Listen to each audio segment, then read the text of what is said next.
She arrived with cracked boots, a duffel bag held together by rope, and a face that made the whole room go quiet. Not from beauty, but from the kind of exhaustion that tells you a person has been turned away one too many times. Nobody at Iron Crest Lodge wanted her there. The owner barely looked at her. The cook she was replacing laughed on his way out the door.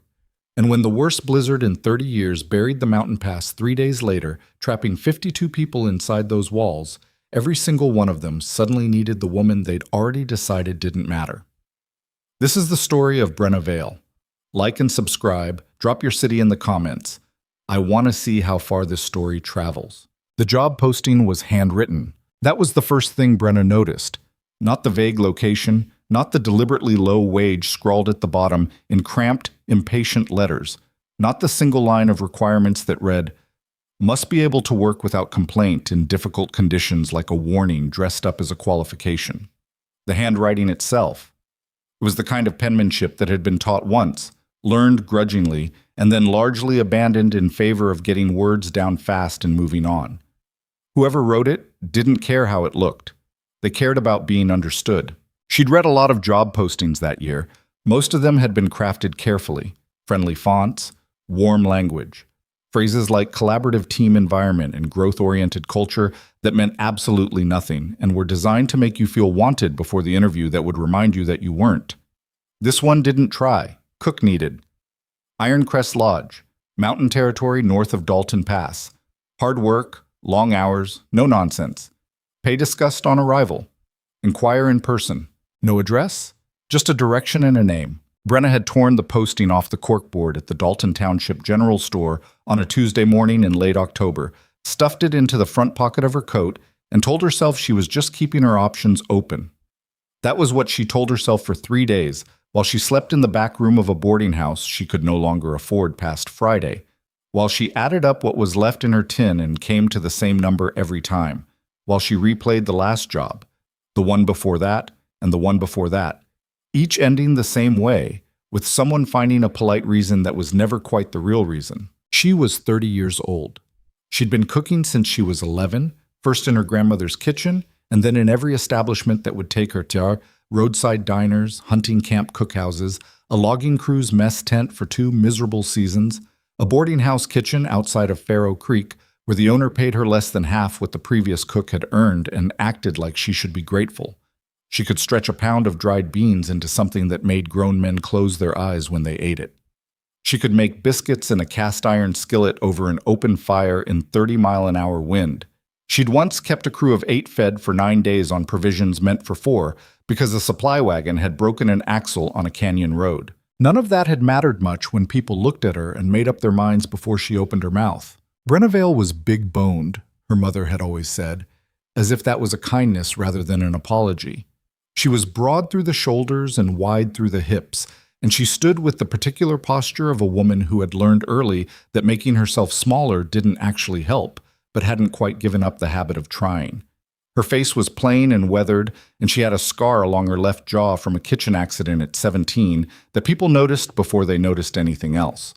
She wore her brown hair practical, pulled back and out of her way, and her clothes were chosen for warmth and durability rather than anything else, because warmth and durability were what her life required. She was not what people pictured when they pictured a cook worth hiring. She knew that. She'd known it for years. And she'd spent years being quietly furious about it, and then quietly swallowing that fury and going back to work, because the work was the one thing nobody could take credit for once it was done. The food spoke plainly. You either liked it, or you didn't. On Friday morning, with 43 cents left in her tin, and her boarding room paid through that night only, she packed her duffel, laced up her cracked boots, and walked to the northern edge of Dalton Township to find someone who could point her toward Iron Crest Lodge. Well, the man at the livery stable looked at her the way most men looked at her. A quick assessment, a slight recalibration of expectations, and then told her the mountain road to Iron Crest was a full day's ride on horseback and 2 days on foot, and that time of year, with weather coming, she'd be a fool to attempt it without a horse. I don't have a horse, Brenna said. Then you'd be a fool to attempt it, he said, not unkindly. She asked if anyone was heading up that direction in the next day or two. He thought about it, scratched the side of his face, and said there was a supply run going up the following morning. Fella named Cope ran goods up to the lodge every few weeks. She could ask him. Cope was a short, round-faced man in his 50s with a permanent squint from years of reading trail in bright mountain sun. He looked at Brenna, looked at her duffel, looked at the posting she held out, and said, "Thorne's going through cooks fast this season." "How many?" Brenna asked. "You'd be the third since August." She didn't ask what happened to the other two. She wasn't sure she wanted to know. "I can pay for the ride with labor," she said. "Loading, unloading, whatever you need." Cope studied her for a long moment. Then he shrugged and said to be at the stable by first light. She was there before first light. The mountain road was not a road so much as a suggestion. A track beaten into the slope over years of use, threading between pine stands and rock outcroppings, doubling back on itself in long switchbacks that climbed steadily into thinner air and colder wind. By mid-morning, the temperature had dropped enough that Brenna could see her breath, and by afternoon, snow had begun to fall. Not heavy yet, just the first light scouting flakes that precede something serious, drifting down through the pine needles without urgency. She and Cope didn't talk much. He was the kind of man who considered silence companionable rather than uncomfortable, and Brenna appreciated that.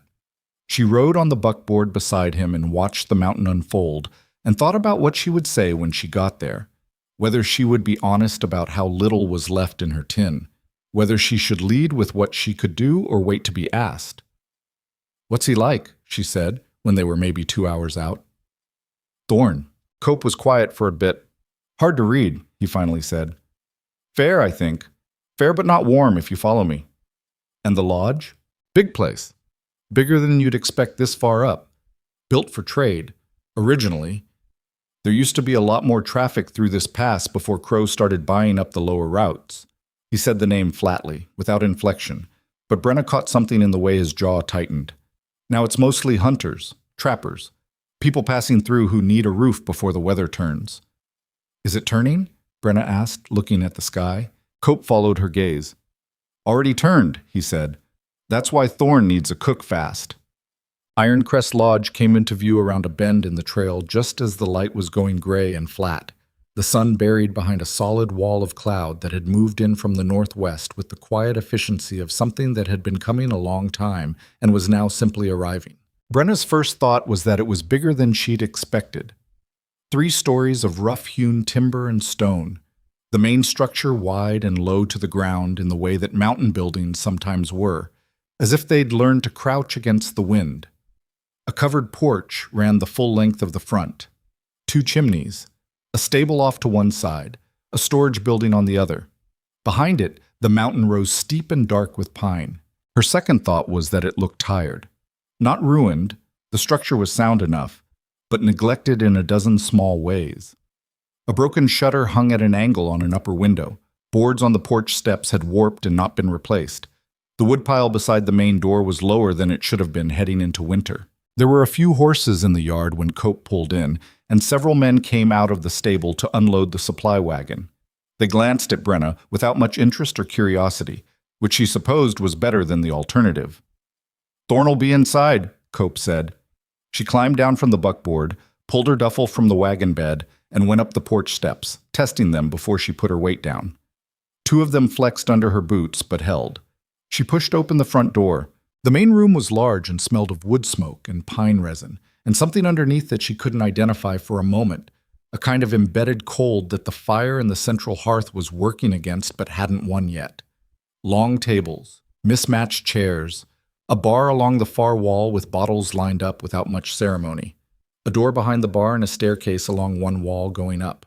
3 men sat at one of the tables, nursing drinks and talking in low voices.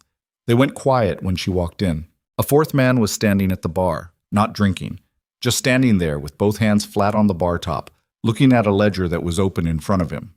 He was tall, wide through the chest, wearing a heavy canvas jacket with the collar turned up. Dark hair, a few weeks past needing a cut. The kind of face that had been weathered down to something severe, all the softness long since gone. A jaw like something hewn rather than grown. A mouth set in the particular way of a man who has trained himself not to show things. He looked up. His eyes were the gray-green of old timber, and they moved across her with the practiced efficiency of someone assessing an unfamiliar situation. Not rude, just thorough. "You're here about the cook position," he said. It wasn't a question. "I am," Brenna said. "Brenna Vale." He didn't offer his name. "Garrick Thorne." He closed the ledger. "You have any experience?" 7 years in working kitchens, logging crews, hunting camps, boarding houses. I can cook for 2 people or 50. I know preservation, curing, drying, and how to stretch short supplies. I've managed full pantry inventories, and I can do it without wasting anything." He was quiet for a moment, watching her in that flat, measuring way. "The last cook left in September," he said. "The one before that left in August. I'm not going to pretend this is an easy posting. I didn't come up here because I thought it would be easy." "Why did you come up here?" Brenna looked at him steadily. "Because it was the only posting left." Something in his face shifted slightly. Not softening exactly, but something, like a door that hadn't opened but had moved an inch in its frame. "Room and board plus a wage," he said. "You'll be cooking for however many people are here. Right now it's 11. Could be more if hunters come through before the pass closes. Kitchen's through that door." He gestured. "You can look at it. If you decide it's not workable, you can ride back down with Cope in the morning. He's staying the night." "I'm not riding back down with Cope," Brenna said. Thorne held her gaze for a moment. Then he said, "Kitchen's through that door," again, and looked back at his ledger. The kitchen was a disaster. Not dirty. Whoever had been working it last had at least cleaned up when they left. But disorganized in a way that suggested nobody had thought carefully about how a kitchen should function, only about where things could be put. Pots stacked in the wrong order. Dry goods stored without labels in a root cellar that was too damp. A firebox that needed its flue cleared, which she discovered when she opened the damper and got a faceful of cold air and old ash. Knives that had been sharpened against the grain until they were nearly useless. She stood in the middle of it for a long moment, hands on her hips, taking it all in. A younger man came in through the back door while she was standing there, maybe 19, with the kind of face that still hadn't decided whether it was done growing, a long nose, and oversized ears and big, awkward hands. "You the new cook?" he said. "Looks that way." He stuck out one of those big hands. "Fen, I do odd jobs, hauling mostly. Also help in here when there's nobody else." She shook his hand. "Brenna, what happened to the last cook?" Fen scratched the back of his neck. "Marta? She left because Mr. Thorne's—" He paused, reconsidering. "She said the conditions were unacceptable." "And the one before her?" "Lon. I don't know exactly. There was an argument, loud one." He shrugged his big shoulders. "Mr. Thorne has opinions about how things should be done." "Most people do," Brenna said. "Where do you keep the lamp oil?" Hooked. She worked until well past midnight the first night. She cleared the kitchen by lamplight, took everything out of the root cellar and laid it on the main kitchen table to catalog it, and discovered 2 things. The stock was considerably lower than it should have been for a lodge heading into mountain winter, and there was evidence, subtle but consistent, that supplies had been moved, not consumed, bags that had been opened and resealed, jars stored with their original labels in the wrong positions. Small things that wouldn't be noticed unless you were the kind of person who paid attention to where you'd put things. She didn't say anything about it that first night. She noted it quietly and moved on. By the time the lodge woke up, she had reorganized the kitchen from floor to ceiling, had the flue cleaned and the firebox running clean, and had a proper breakfast started. A big pot of oat porridge with dried apple and what she judged to be the last good bacon, sliced thick and rendered down to get the fat for later use. Biscuits, because the flour was still good and bread was morale. The men who came in for breakfast were hunters, mostly, the kind of men who ate fast and without comment and were already thinking about whatever they planned to do next. A few of them looked at the food with mild surprise. Not at her, just at the fact that it was better than they'd expected. One of them, a bearded older man named Holt, who seemed to carry some informal authority among the hunters, actually looked up from his bowl and said, "This is decent." "Thank you," Brenna said. "Last cook burned everything," he said. "I don't burn things." Holt studied her for a moment with the same assessing quality that Thorne had, though it felt different, less suspicious, more simply curious. "We'll see," he said, which in her experience was about as encouraging as mountain men got. Thorn came down late, after most of the others had eaten. He poured himself coffee from the pot she'd kept warm at the edge of the firebox, looked at the biscuits on the plate at the end of the counter, and took one. He ate it standing at the counter, reading through a sheaf of papers. He didn't say anything about it. She didn't expect him to. The days settled into a rhythm. Brenna cooked 3 meals a day for however many people were in the lodge. Sometimes 11, sometimes as many as 18 when hunting parties came in from the trails. She managed the pantry with the precision of someone who had done it before under worse conditions, stretching the supplies carefully, noting every deficit, asking Thorn directly about resupply schedules in a way that he seemed to appreciate even when the answers were not encouraging. The other people at the lodge sorted themselves into categories, as people always did. There was Fen, who turned out to be genuinely useful and eager in the way of young men who hadn't yet been made cynical. He hauled wood, fetched water, carried her instructions about the kitchen to their conclusions without needing to be told twice. There was Holt and his hunting companions, taciturn but fair. There was a couple who had come through on their way north and had been waiting for a supply run to take a message back to their family. A man named Selah and his pregnant wife Dara, who looked exhausted and uncomfortable, and who Brenna quietly started leaving extra portions for. There was a woman named Vi who worked behind the bar and who regarded Brenna with the flat professional neutrality of someone who had decided not to have opinions about lodge personnel until they'd proven themselves one way or the other. And there was Thorn. He was present in the lodge more than she'd expected. She'd imagined the owner of a place like this to be largely absent, managing from a distance. But Thorn was a man who worked.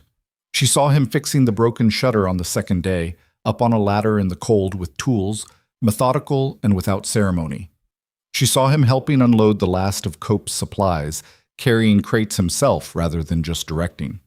She saw him in the evenings at the main table, working through his ledgers with the contained, focused energy of a man who is managing something that requires constant attention to keep from tipping. He didn't talk much. When he talked, it was direct and without decoration, questions or information or the occasional flat instruction. He didn't make small talk. He didn't explain himself. She respected that, actually. She didn't particularly want to be made comfortable through effort. She wanted to be left alone to do her job. Except that on the 5th evening, she came out of the kitchen after dinner service to find him still at the main table, ledger closed, hands around a mug of coffee. Not reading. Just sitting with the particular stillness of someone who is thinking in a sustained internal way. She poured herself a cup and sat down at the far end of the same table, because every other chair in the room was occupied and she'd been on her feet for 11 hours. They sat in silence for a few minutes. The dry goods stock is about 30% of what it should be for a lodge this size, heading into a mountain winter, she said. Thorn looked at her. I know. Cope's run won't come back for another 3 weeks if the weather holds. If it doesn't hold, it's not going to hold. Then we need to talk about the stock. Thorn was quiet for a moment. Then he set down his mug and said, there was another shipment scheduled in September. It didn't arrive. He said it flat, without visible emotion, which somehow made it worse. What happened to it? Wrong destination, he said. Went to Crow's warehouse at the lower pass instead of here. He picked up the mug again. Crow says it was a clerical error. Brenna absorbed this. And was it? Thorn looked at her for a long moment. No. She sat with that for a moment. How often has this kind of thing happened? Often enough. He said it like a door closing. Not with anger, just with the flatness of someone who has gone past anger into something more durable. She wanted to ask more. She didn't. She filed it and thought about the resealed bags in the root cellar and didn't say anything yet, because she didn't have enough yet to say anything useful. I found some inconsistencies in the pantry stock, she said instead. Not everything adds up the way it should. Thorn looked at her. I don't want to speculate, she said carefully, but I think you should know. Something changed in his face. A slight tightening, a flicker of something that was not quite surprise. Show me tomorrow morning, he said. Before breakfast. All right, she said. She finished her coffee and went upstairs to the small room she'd been given, a narrow space with a cot and one window that faced north, already rimed with frost at the corners. She lay down without undressing and looked at the ceiling for a long time, listening to the wind coming off the mountain, which had picked up over the last few days, and now carried in it the low, toneless sound that old mountain hands recognized. She'd grown up in the hills, far enough from proper mountains to respect them. That sound was not wind looking for a way around. That was wind finding its way through. Bumped. The storm announced itself the next morning. Not with violence, not yet, but with the particular quality of light that comes when cloud and mountain and winter all arrive at the same agreement. The sky was the color of old pewter, uniform and low, and the snow that had been falling sporadically for 2 days now fell in that different way, steady, committed, without pauses. Thorne looked at it from the porch after she'd shown him the pantry discrepancies, standing with his arms crossed and his jaw set. "Pass will be closed by tonight," he said. "How many people do we have?" He was quiet for a moment, thinking. "Right now? 23. There are 2 hunting parties still out on the mountain. If they have any sense, they're already moving. And if they don't? Then they'll be here by midday anyway," he said, "because the alternative is camping in a blizzard." She stood beside him and looked at the sky. "The stock I have right now, properly managed, is enough for about 2 weeks for 23 people. That's if nothing else disappears." She paused. "If the hunting parties come in, call it 18 days at the outside." "The pass typically opens back up in how long?" she asked. "A storm this time of year?" He let out a long breath. 2 weeks minimum. Could be 3. Could be more. She did the math in her head. It wasn't comfortable math. "Then we need to talk about what else we can do," she said. Thorne turned and looked at her. It was the longest look he'd given her. Not assessment this time, not flat professional evaluation. Something more direct. Like he was actually seeing her rather than the position she'd been hired to fill. "There might be options," he said slowly. "There are areas in the protected valleys below the North Ridge. Game doesn't move out in winter the way it does in open country. Too much shelter. And there are things that can be preserved midwinter if you know how." "I know how," she said. Another long moment. The wind moved through the pines in that low, constant voice. "All right," he said. Both hunting parties came in by mid-morning, stomping snow off their boots in the doorway and filling the main room with the noise of men relieved to be indoors. With them came 3 travelers who had been caught on the trail, a merchant and his 2 workers, and a family of 4 who had been making for the northern settlements and had turned back when the trail ahead became impassable. By midday, there were 31 people in Iron Crest Lodge. By evening, there were 38. Brenna cooked. She cooked without stopping for 12 hours, adjusting portions, stretching the good stock, hiding the limitations of what she had behind technique and seasoning, and the kinds of flavors that made people feel more satisfied than the bare quantity justified. She made a large soup, venison from the hunting party's recent kills, dried beans she'd been soaking since morning, root vegetables she'd pulled from the cellar before she realized how little there was left. She made bread, 3 big round loaves, because bread was substance and warmth, and it filled the lodge with a smell that settled people down when they were nervous. People were nervous. She could feel it, the low, contained energy of a group of strangers who have been thrown together by weather and are still figuring out whether they trust each other. She watched them from the kitchen doorway as dinner was served, reading the room the way she always had.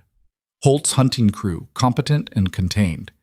The merchant and his workers, visibly anxious about inventory stranded on the trail. The family, a woman named Cass, her husband Warren, and 2 kids, a girl around 10 and a boy maybe 7, the woman quiet and watchful, the man trying to project more calm than he had, the children restless. Vi behind the bar, professionally neutral, managing the orders with the efficiency of someone who has seen disrupted lodges before. Ben moving through the room with plates, young face showing a kind of deliberate focus that Brenna recognized. The look of a person deciding to be useful rather than scared. Thorne stood at the back of the room and watched all of it with those gray-green eyes, saying nothing, missing nothing. When she came out with the last of the bread and set it at the tables, there was a moment, just a moment, where the whole room went quiet in the particular way of people who are all doing the same thing at the same time. Eating, warm, inside. A man named Kellen, one of the later arrivals, big, bearded, a trapper by the look of his gear, said loudly, to no one in particular, "Who's the cook? This is the best meal I've had since Faro Creek." "That'd be her," said Holt, nodding at Brenna. Kellen looked over at her.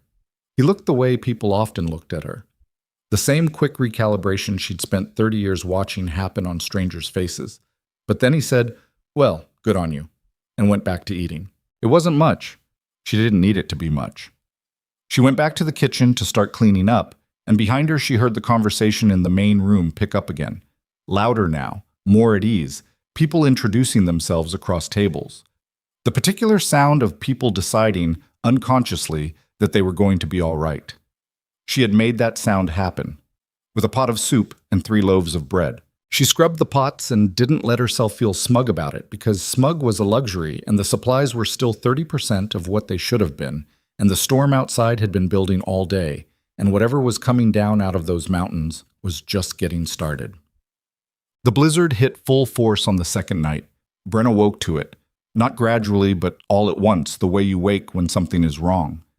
The sound had changed, no longer that low, steady voice, but something bigger and more violent, the wind throwing itself against the lodge with a weight that made the walls creak and the windows rattle in their frames. She got up and went to her north-facing window and looked out and saw nothing. Total white. The storm had swallowed the mountain. She went downstairs to check the firebox. Thorne was already there, feeding wood into the central hearth, his back to the stairs.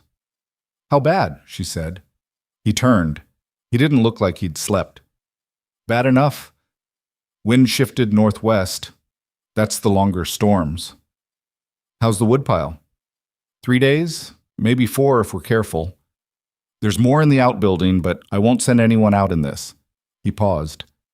Yet, she went to the kitchen and started water heating because there were 38 people in this building, and by morning they would all be awake and afraid, and there was nothing she could do about the storm or the supplies or the woodpile or any of the things that were genuinely beyond her reach. But she could have coffee ready when the first person came downstairs. She could have porridge on and bread started. She could fill the kitchen with warmth that had somewhere to go. She heard him come into the kitchen doorway behind her. She didn't look up from the firebox. "I need to check the storage building when it's light enough," he said. "The lock's been—" He stopped. She did look up then, the way he'd stopped. "What?" His jaw was set. "There's been some activity around the storage building. I don't have proof yet."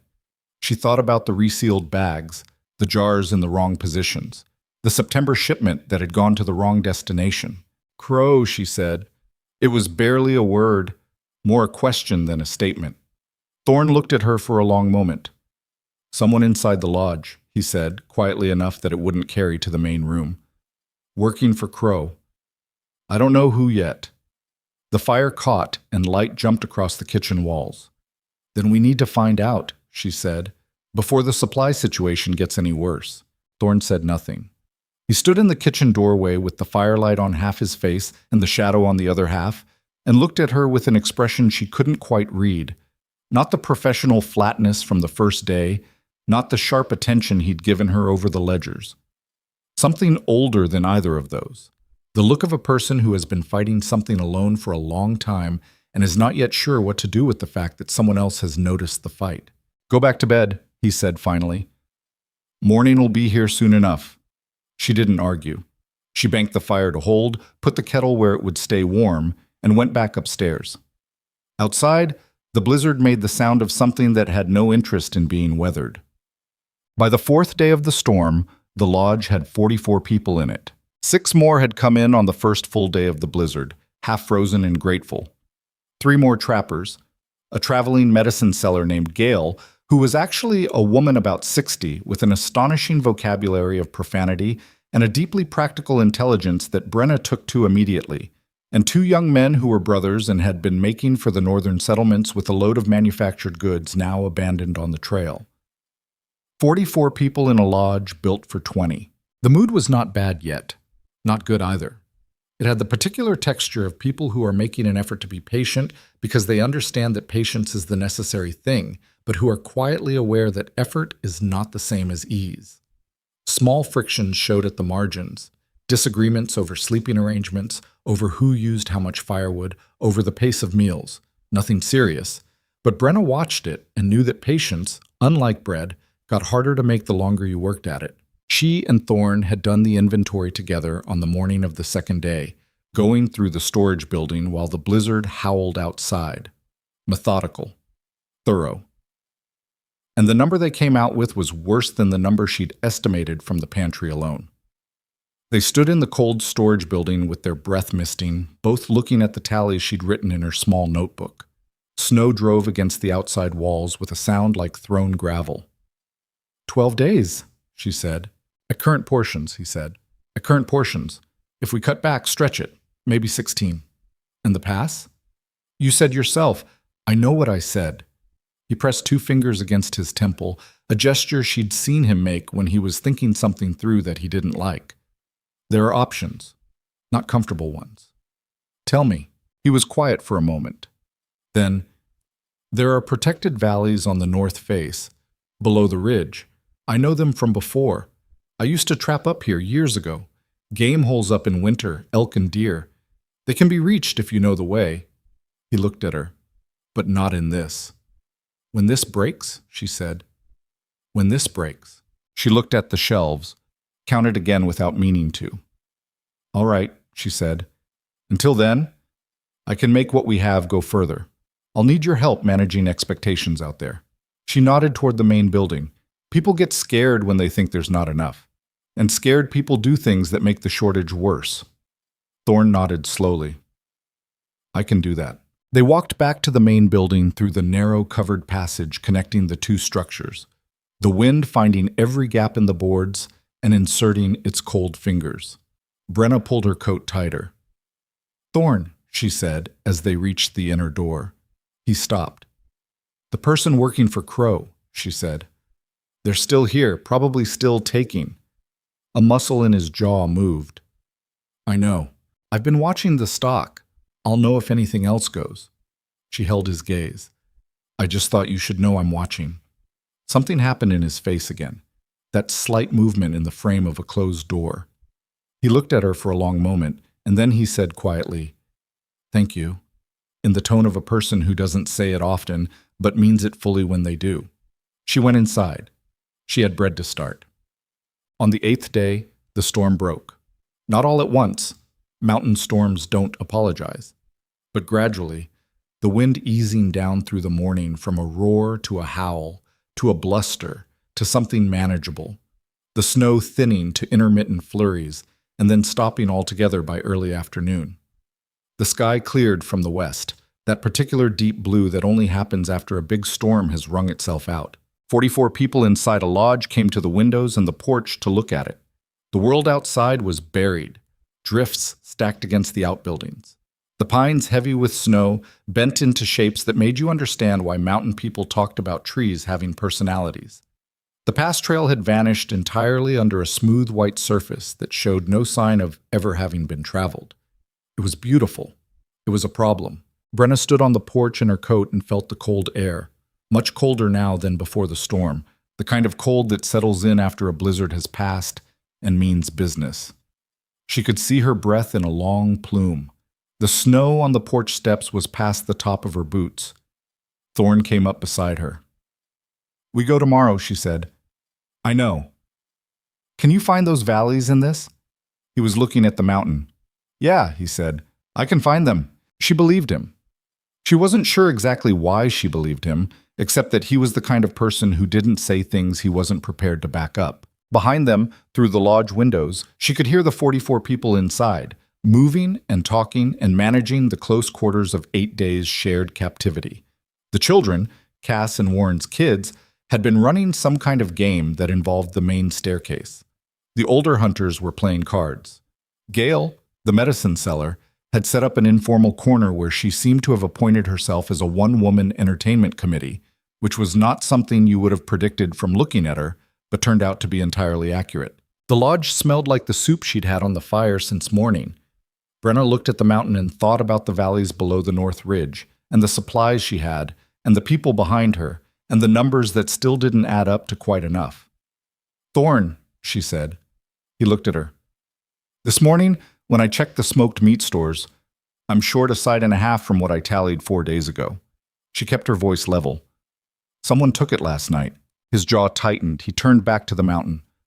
All right, he said. It was barely audible. We find the valleys. We deal with the rest. The cold settled around them both, quiet and absolute. Inside the lodge, the children came sliding down the banister with a crash and a shriek of laughter, and somebody, probably Fen, called out for them to cut it out, and they laughed harder. Brenna pulled her coat closed and went back inside to check the fire. The morning they went out, the temperature had dropped to the kind of cold that made your lungs ache on the first breath. Brenna pulled on every layer she owned and still felt the cold find the gaps, at her wrists, at the back of her neck, along the tops of her boots where the snow would try to pack in the moment she stepped off the porch. Thorn had been up before her. She came downstairs to find him at the kitchen table with a rough map spread out, a cup of coffee going cold at his elbow, tracing something with one finger. He didn't look up when she came in. Coffee's still warm, he said. She poured a cup and came to look at the map over his shoulder. It was hand-drawn, his own work, by the look of the penmanship. And it showed the mountain and the surrounding terrain with the unsentimental accuracy of someone who had learned this land by moving through it rather than studying it.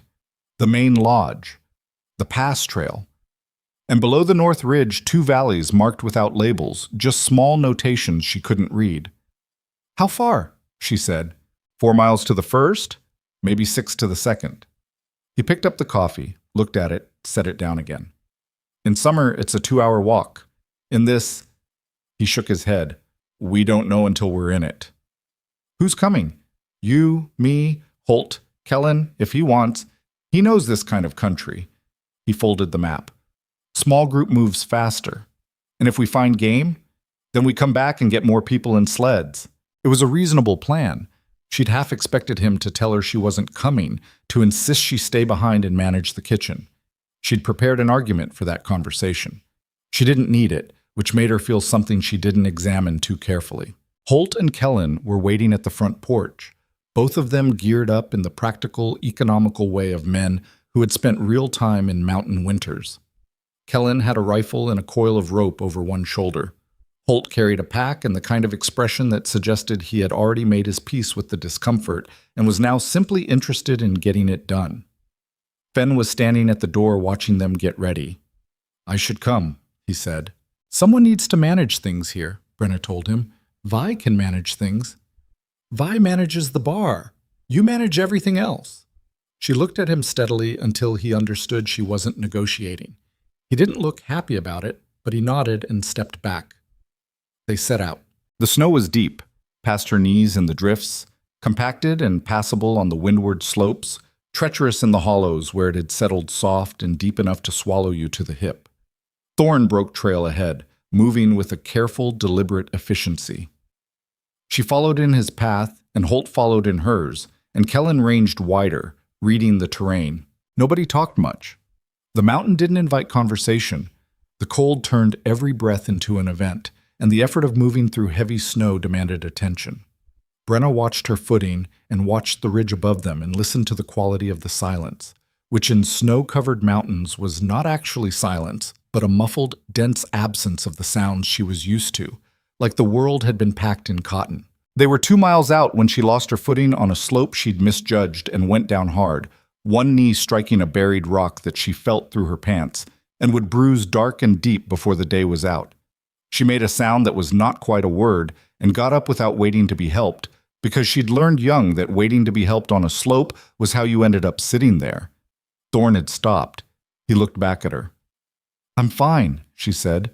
He looked at her knee, which was demonstrably not fine based on the way she was putting weight on it, and then looked at her face and then turned back to the trail without comment, which she appreciated. They reached the first valley just short of noon. It was smaller than she'd imagined from the map, a sheltered depression between 2 ridges, maybe 200 yards across, the floor covered in pine stands so dense the snow had barely penetrated, and in the dimness under those pines, movement, elk, 5, 6, more. Shapes moving between the trunks, with the unhurried quality of animals that felt protected and had not yet caught the wind. She and Thorn crouched at the valley's edge behind a windfall, not moving. How many? She said. barely a breath. 8, I think. Maybe 9. He was very still. There'll be more. They come here for the shelter. There's a spring under the east slope that stays mostly open. Kellen materialized at her left shoulder without her hearing him approach, which was impressive and slightly unnerving. He studied the valley for a moment, then looked at Thorn. Something passed between them in the efficient, nonverbal way of people who have spent time in rough country together, a kind of shorthand she wasn't part of but could read anyway. "Tomorrow," Thorn said, quietly. "We come back with more hands and the sleds." Kellen nodded. "Today we mark the route," Thorn said. "Make sure we can find it fast." She looked at the elk moving through the trees and thought about 44 people in 16 days and the smoked meat she'd come up short on that morning. Tomorrow. She could work with tomorrow. On the way back, Holt walked beside her while Thorn and Kellen went ahead. She was favoring her knee, and she knew Holt could see it, and she was braced for him to say something about it, but he didn't. He walked at her pace without making it about her pace, which was the mark of a person who'd spent time around people managing things. "He trusts you," Holt said after a while. She glanced at him. "Thorn? He doesn't bring people along on scouting runs as a rule." He looked at the trail ahead. "He brought you." She didn't answer right away. The wind had come up again, not hard, but enough to move the snow in long, low veils across the slope. "He brought me because I'm the one managing the food situation," she said. "That's practical, not personal." Holt made a sound that might have been agreement and might have been something else. He didn't push it. They walked in silence the rest of the way back. The next 2 days had a brutal mechanical quality that left Brenna too tired in the evenings to do much beyond eat and sleep. Both valleys were hunted in rotating groups. Thorn's strict organization meant no one party took too much, no area was overworked, and the sleds came back loaded each time. She supervised the butchering and preservation with the focused intensity of someone running numbers constantly in the back of their mind, directing where cuts went, what got smoked and what got dried, and what went into the cold store versus the root cellar. Her hands were numb most of the time. Her knee swelled and she wrapped it tight and worked through it. The lodge transformed by degrees. The main room, which had felt crowded and slightly anxious for the past week, developed a different atmosphere. Still close-quartered, still 44 people sharing a space built for 20, but with the particular easing that happens when a group of people realizes their situation has a practical solution they're all working toward. People got useful. Cass, the mother with the 2 kids, turned out to have done extensive preservation work and asked Brenna if she could help with the smoking operation, and Brenna said yes immediately and meant it. Warren, her husband, organized the younger men for wood runs to the outbuilding. Even the medicine seller Gail, who Brenna would not have nominated for physical labor, turned out to have strong, practiced hands and an efficient approach to repetitive work. "You've done this kind of thing before," Brenna said to her, the second afternoon while they worked side by side at the long kitchen table breaking down cuts of elk. "Couple of times," Gail said. She had a particular manner of speaking, clipped, dry, with something underneath that was sharper than it first appeared. "Mountain winter, stranded community, not enough food. It's not as uncommon as people like to think." "What happened the other times?" Gail was quiet for a moment, focused on her knife work. "First time we got through it. Second time?" She shook her head. "Second time people decided early there wasn't enough, and they made that true faster than the shortage did." Brenna understood exactly what she meant. "Who decided early? Man who was supposed to be in charge." Gail looked up briefly. "He panicked. Told everyone the worst right away, before there was anything to be done about it. By the time anyone had a solution, people had already moved past reasoning." "And here?" Gail tilted her head in the direction of the main room, where the sound of voices and activity had the quality of purpose rather than fear. "Here," she said. "Someone made sure people were too busy to panic. That was smart." Brenna didn't say anything to that. She trimmed a cut and set it aside and moved to the next one. That evening, after dinner, she found Thorn in the storage building. He was going through the stock with a lamp, systematically, and from the set of his shoulders she could tell he'd found something. She came in and closed the door against the cold. He turned. He had a small cloth sack in one hand that she recognized. She'd sewed that sack herself for storing dried herbs, and she had noted it in the pantry 3 days ago. "Where was that?" she said. Behind the far shelf, under a loose board. His voice was very controlled. She crossed the room and looked at the board, still pulled up. Underneath it was a small, irregular hollow. Not natural, not accidental. Someone had created it. Inside the hollow were the remains of a few other items, small and easy to move. A jar of preserved fruit, a wrapped portion of cured pork. "They're not taking large amounts," she said. "Careful. Moving things in small pieces." "Yeah." Thorne set the sack down. Someone who understands that small losses are harder to track. She looked at the hollow and thought about the people in the main room. 44 people. All of them thrown together by chance and weather, most of them known to nobody here. She had been watching. She'd noticed things. But she hadn't landed on a name yet, and she didn't say one now without certainty. "Someone who has done this before," she said. "This isn't improvised." Thorne looked at her. "No," he said. "It's not." The lamp cast unsteady light across the shelves. Outside, the mountain was quiet. That particular deep winter quiet between storms that felt like an intake of breath. "I want to set a watch," she said, "on the storage building. Quiet. Nobody knows." Thorne was already nodding. "I'll take the first watch myself." "I'll take the second." He looked at her. "You're already running on—" "I'll take the second watch," she said, in the tone that she'd learned over 30 years was the one that ended negotiations. He looked at her for another moment. Then he said, 3 in the morning, I'll wake you. Well, he woke her at 2:45, which she appreciated. She wrapped herself in her coat and took the lamp he'd left burning low and went out to the storage building and settled in. It was cold enough in there that she could feel it seeping through her coat within the first 10 minutes, and she spent the rest of the watch shifting her weight and thinking carefully about things that required focus, because focus generated its own warmth, or at least the illusion of it. Nothing happened that night, but on the second night of the watch, Thorne's night again, she woke to the sound of voices in the passage below. Not loud. But at 3 in the morning, any voice carries. She was up and on the stairs before she was fully awake. Through the passage window, she could see lamplight moving toward the storage building, and then Thorne's voice, low and hard. Then another voice she didn't recognize from that distance.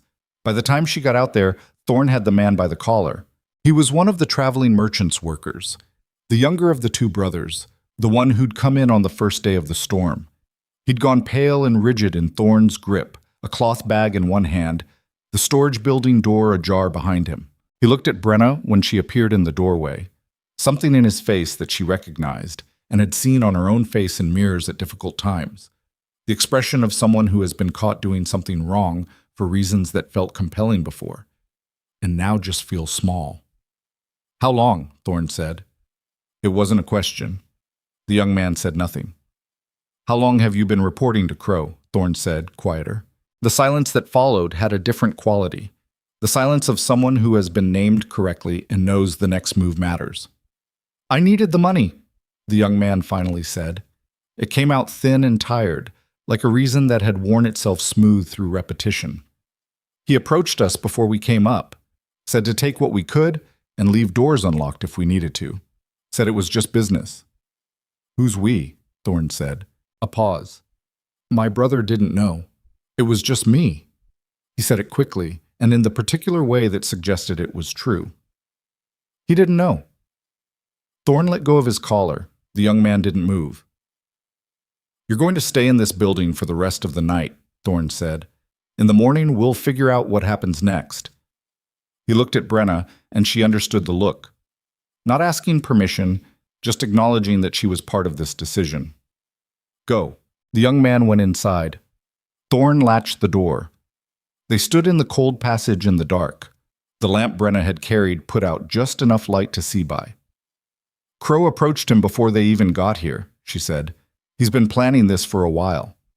Thorne's voice had that flat, contained quality she'd come to understand was what anger looked like on him. Not heat, just pressure. He knew the storm was coming, knew the lodge would be isolated. All he needed was someone inside. "One person taking small amounts doesn't account for everything that's gone," she said carefully. Thorne was quiet. "The September shipment," she said. "That wasn't this kid." "No." She let that sit for a moment. The cold pressed in around them. "There's someone else." There's been someone else longer than this, he said. I don't know who yet. She looked at the lamp flame, which was moving in a draft she couldn't locate. We need to be careful about who we tell, about any of this. Yeah. He rubbed the back of his neck. Yeah, I know. They stood there in the dark for a moment longer than necessary.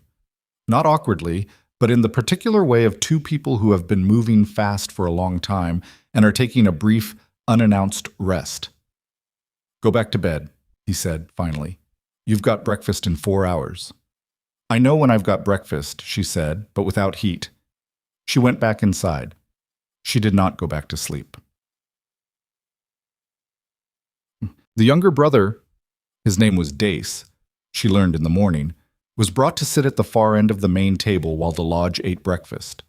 Thorne told the room, plainly and without drama, what had happened. Supplies had been taken, the responsible party had been identified, the situation was being dealt with.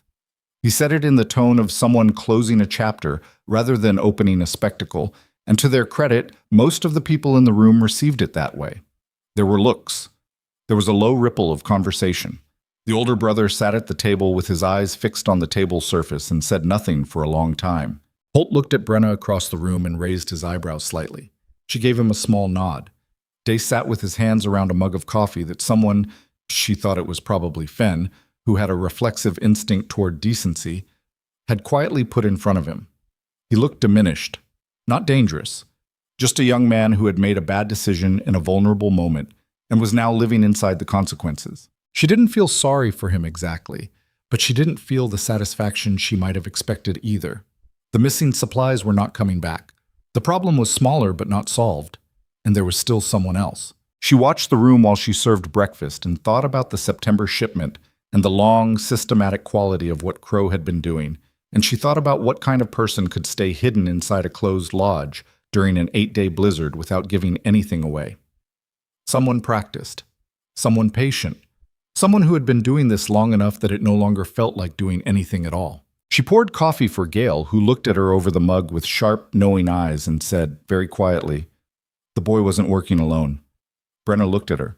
I've been watching too, Gale said in the same low voice. For different reasons, but I've been watching. She wrapped her hands around the mug. There's someone in this lodge who communicates with the outside. I don't know how, maybe left signals on the trail, maybe through the supply route, but Crow knows things about this lodge he shouldn't know if his only source was that kid. Who? Brenna said. I don't know yet. Gale's eyes moved briefly across the room in a way that looked entirely casual and was entirely deliberate. But I think you've already started to figure it out. Brenna said nothing. She moved on down the table with the coffee pot. Maybe she had. She wasn't saying it yet. Not until she was sure. Outside, the sky had that hard, depthless blue again, cold and clear and merciless. Beautiful and absolutely indifferent to everything happening inside the lodge below it. She went back to the kitchen. The number in her head had moved from 16 days to 19 with the valley hunts, but 19 was still a number with an edge, and the past was still buried, and somewhere in this lodge full of stranded strangers was a person who was working against all of them. She put the coffee pot back on the fire and started thinking. She figured it out on a Thursday. She didn't know it was Thursday for certain. The days had blurred together in the way they did in a closed lodge in deep winter, each one structured around meals and woodpiles and the recurring negotiations of too many people sharing too little space. But she'd been keeping a tally on a small piece of paper she kept folded in her apron pocket, and the tally said Thursday, so Thursday it was. It was the soap that did it. She'd gone to the back of the storage building to pull the last good block of lye soap. They were running low, and she'd been rationing it carefully, marking each use in her notebook. When she lifted the cloth she'd stored it under, the soap was there, but the cloth had been refolded wrong. Not wrong in any dramatic way. Just wrong to someone who always folded things the same direction out of habit. She stood in the cold storage building with the soap in her hands and thought about who had been in here in the last 2 days, and she thought about the September shipment, and she thought about what Gale had said about someone communicating with the outside, and she thought about a particular habit she'd noticed. Small, easy to miss, the kind of thing you only catch if you're the sort of person who watches the way people handle objects. Vi. Behind the bar, Vi had a habit of turning bottles to a specific position after she poured from them, not their original position. A quarter turn forward, labels facing out. She'd told Brenna once, when Brenna happened to be in the main room late, that it helped her track what was getting low. That was reasonable. That made sense. Brenna had filed it and moved on. But in the pantry, 3 times now, she'd found jars repositioned in a way that was not her own system. A quarter turn forward, labels out. And Vi had worked for Crow's trading operation at the Lower Pass for 2 years before coming to Iron Crest Lodge. She'd mentioned it in passing, casually, in the first week. The way you mention something you want on record before someone else brings it up. Brenna put the soap back, refolded the cloth correctly, walked back to the main building with a calm that took effort. She found Thorne in the passage that connected the main structure to the outbuilding, carrying a length of repair timber. She fell into step beside him and kept her voice low. "It's Vi," she said. He didn't stop walking. He didn't react visibly, but his hands adjusted slightly on the timber, a small, involuntary tightening. "Tell me," he said. She told him. All of it. The jar positions, the cloth, the Crow connection, the timing of specific disappearances mapped against Vi's movements, which she'd been tracking in her notebook for the past week without quite admitting to herself why. When she finished, Thorne carried the timber to the end of the passage, set it against the wall, and stood with his back to her for a moment. "She's been here 2 seasons, he said. "I know." "I trusted her with—" He stopped. "I know," Brenna said again. He turned around. His face was doing the thing she'd come to recognize, the severe, compressed expression of a man processing something that hurt through the filter of someone who doesn't show things. "What do you need from me?" "Nothing yet. I want to watch for 2 more days. If I'm right, she'll move again. The storm window's closing and she'll want to pass something out before the pass opens." She looked at him steadily. "If I'm wrong, nobody gets hurt." He held her gaze. "And if you're right, then we handle it the same way we handled Dace, quietly, without panic." He nodded once.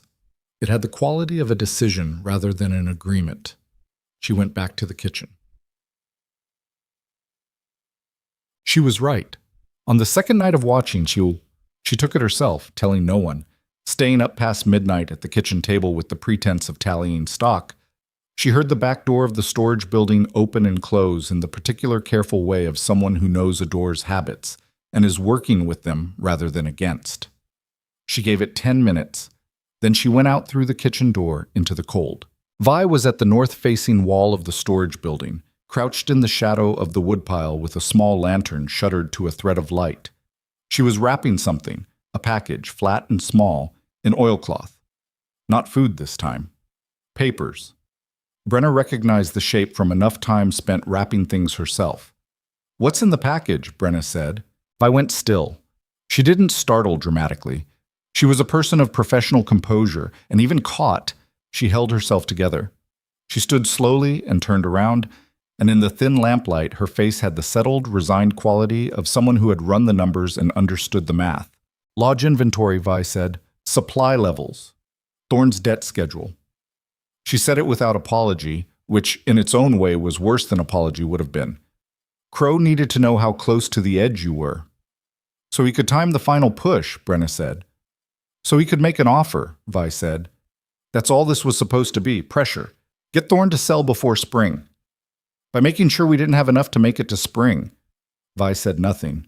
The cold was significant. Brenna could feel her knee throbbing where she'd bruised it on the valley scouting run, a deep, rhythmic ache that had become background noise over the past week, but now, in the cold and the dark and the still air, reasserted itself. "How much is he paying you, Shem?"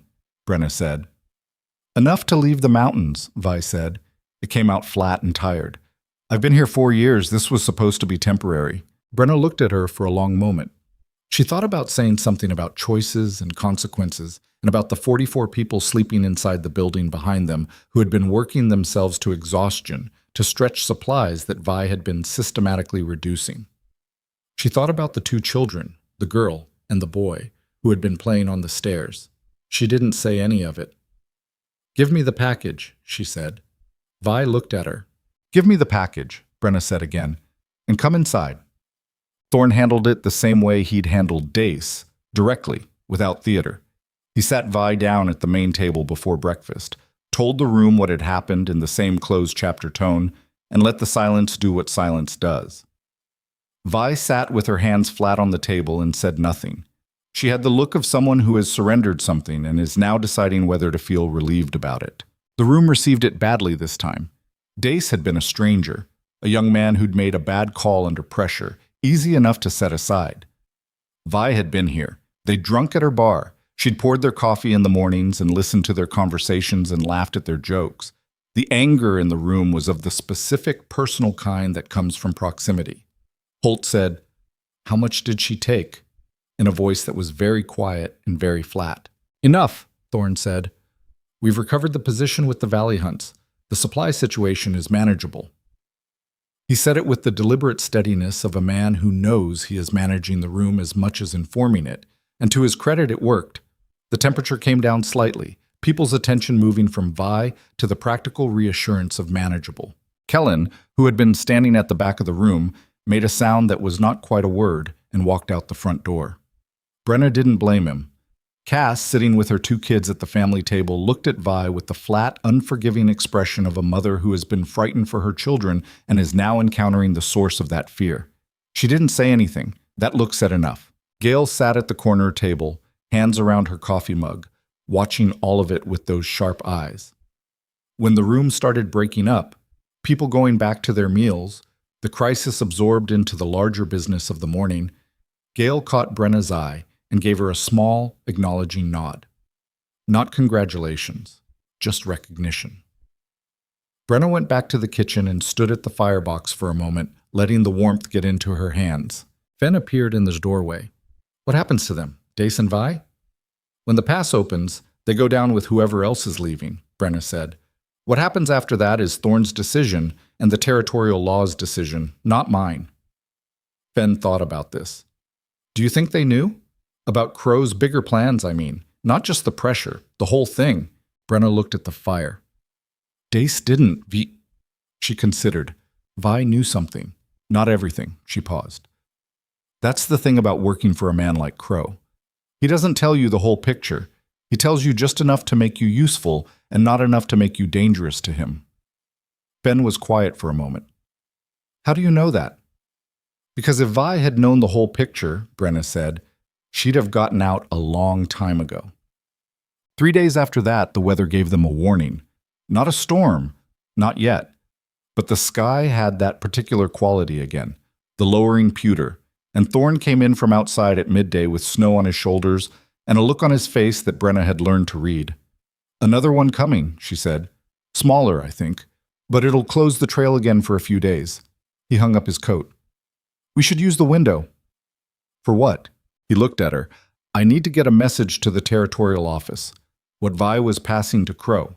That inventory, the debt schedule. It's not just about the lodge. Crow's been pushing along the whole northern range. There are 3 other operations he's been working the same way. If I can get documentation to the right people." "How?" "Fast rider. Holt has a horse that can handle the lower trail if the snow's not too deep." He paused. "And I have some documentation of my own, things I've been keeping." She looked at him. "How long have you been keeping them?" He considered. "Since last winter, when the first shipment went wrong." His jaw set in that particular way. "I've been waiting for enough. What Vi was carrying adds to it." Brenna crossed her arms. "Send Holt with the message. He can move fast and he knows the mountain." "I was thinking I'd go myself." She looked at him steadily. "You need to stay here." "Brenna." 44 people, she said. "In a lodge where the supply situation is manageable but not stable, with a second storm coming, with 2 people under house watch who are already making everyone nervous." She didn't raise her voice. She didn't need to.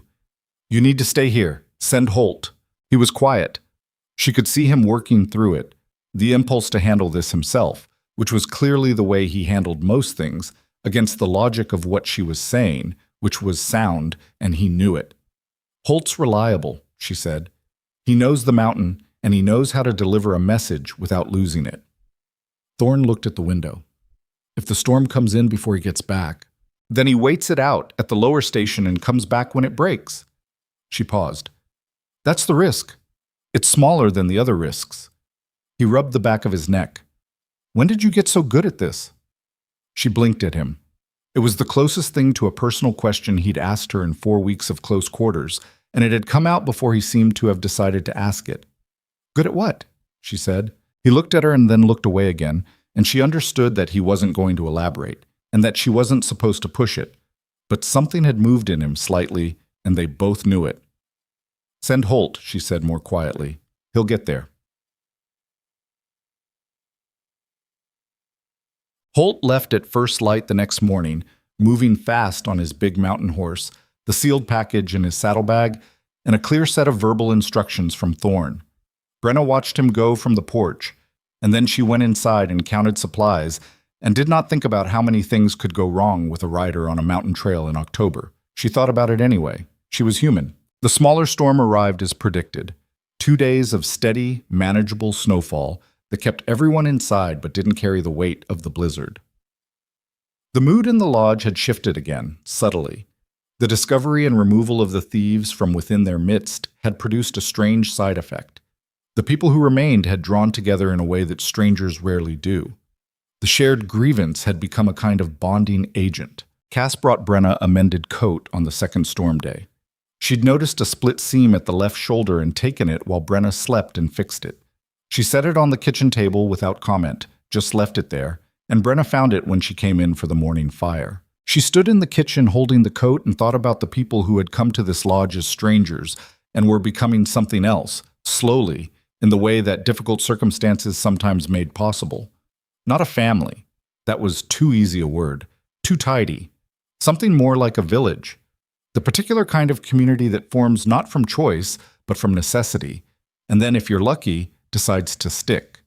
She thought about what came after the pass opened. Most of them would leave.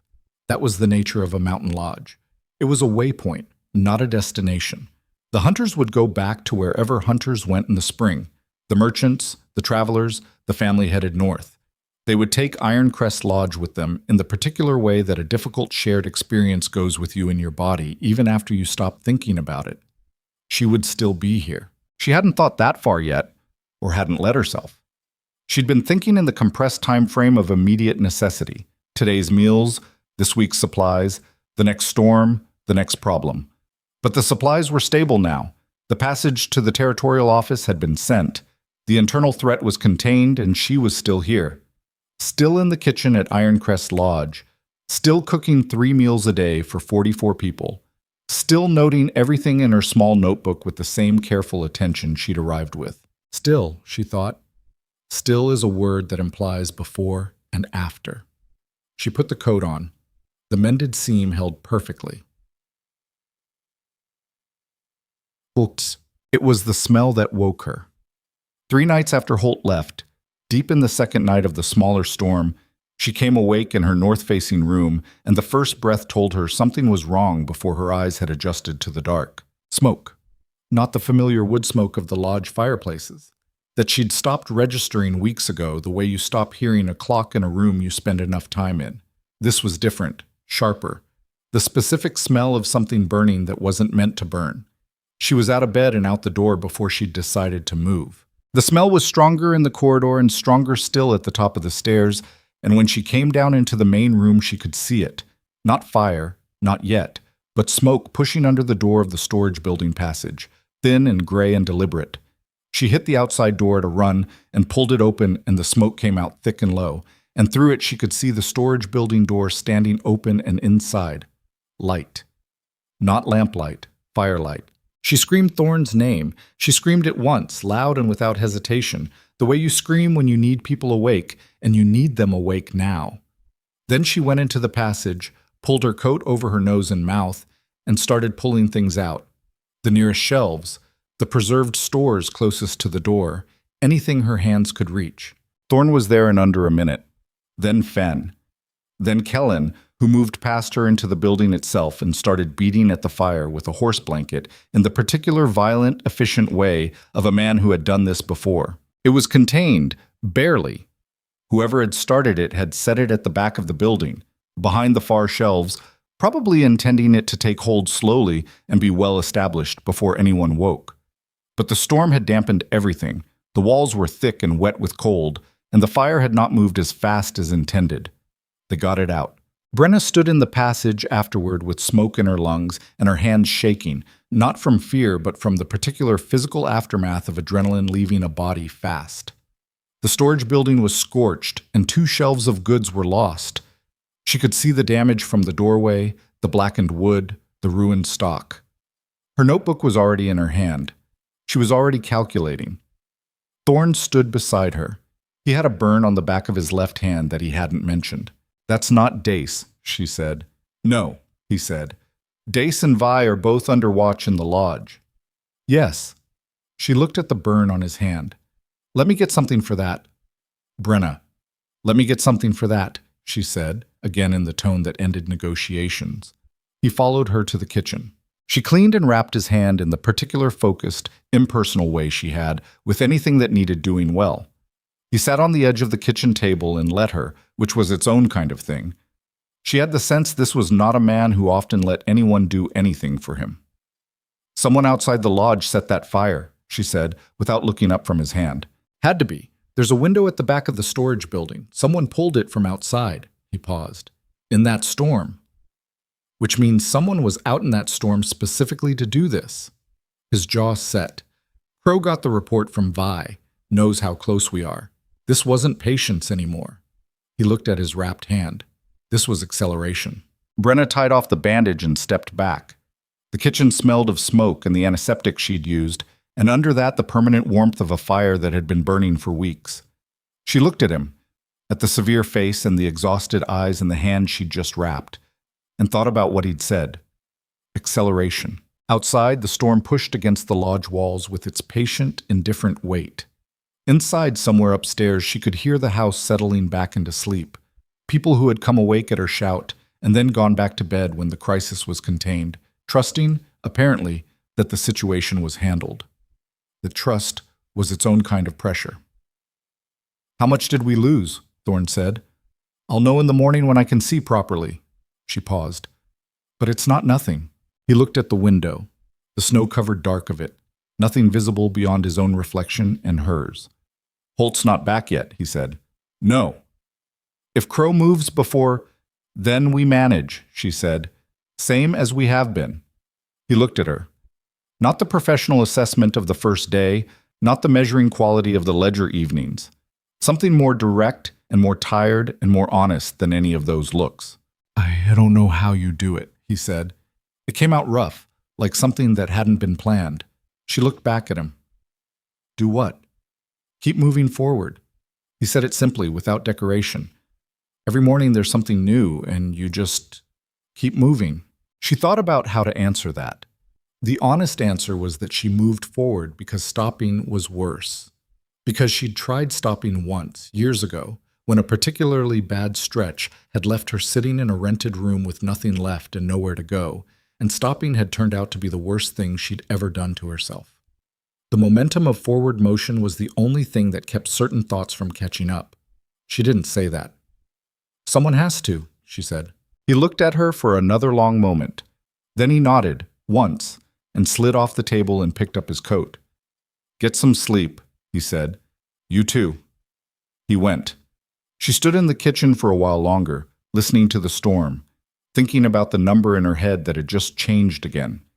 It was still workable, just barely, but workable. She folded the calculation away and banked the fire and went back upstairs, and this time she did sleep. The deep, dreamless sleep of a body that has been pushed about as far as it will go without rest, pulling itself down like a stone through water, all the way to the bottom where nothing reaches. Holt came back on a Tuesday. She knew it was Tuesday because she'd been counting more carefully since the fire, marking each day in her notebook with a small line, the way you do when days start to feel like a resource that might run out.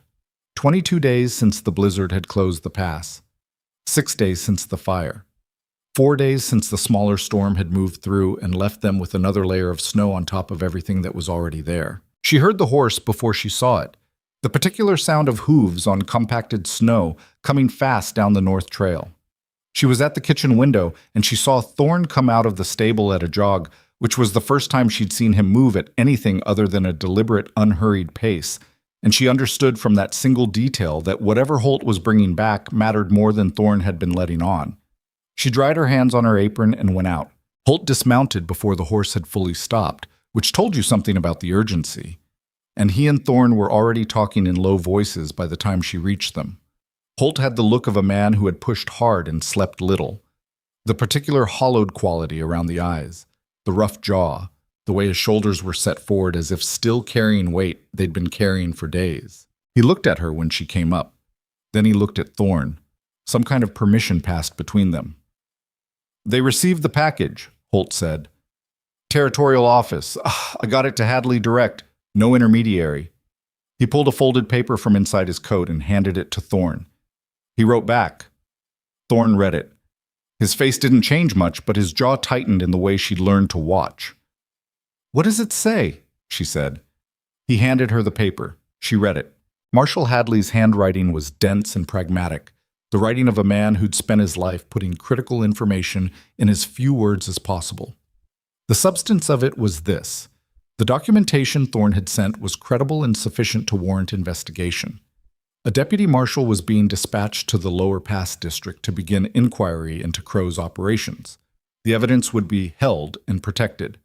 Thorne was advised to secure his own documentation and, if possible, to obtain additional testimony from anyone with direct knowledge of Crow's activities. And then a line that she read twice. "Be advised that Crow has learned of the inquiry. Consider yourself and your operation at elevated risk. Do not move against him directly. Wait for lawful process." She folded the letter and handed it back to Thorne. "He knows," she said. "He knows," Thorne confirmed. Holt was taking long pulls from a canteen. "There's more," he said when he lowered it. "Down at the lower station, Crow's men have been active on the trails. Not hunters. Armed men, moving in groups." He paused. "Someone at the station told me Crow's been telling people the lodge is in financial collapse, that Thorne is defaulting on debts, that the lodge needs to be taken into—" He stopped, chose a word.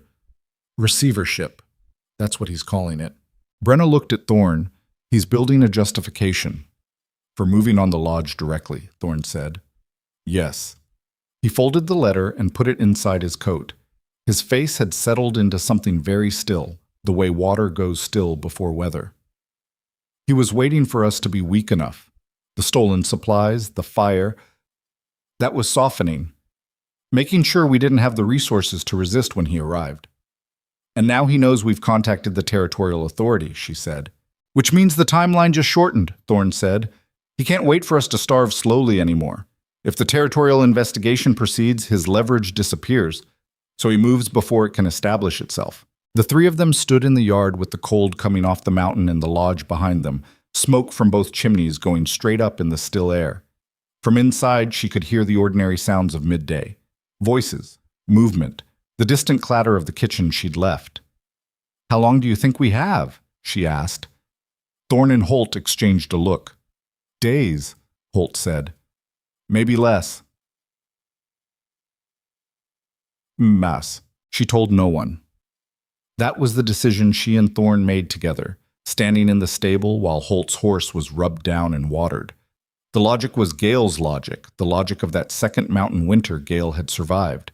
Panic announced in advance of a solution was not information, it was a weapon turned on yourself. When there was something concrete to do, they would tell people. Until then, the telling served nothing. She went back to the kitchen and cooked lunch and watched the room with the particular layered attention she'd developed over the last weeks, tracking the surface of things while running the deeper calculation underneath. 44 people.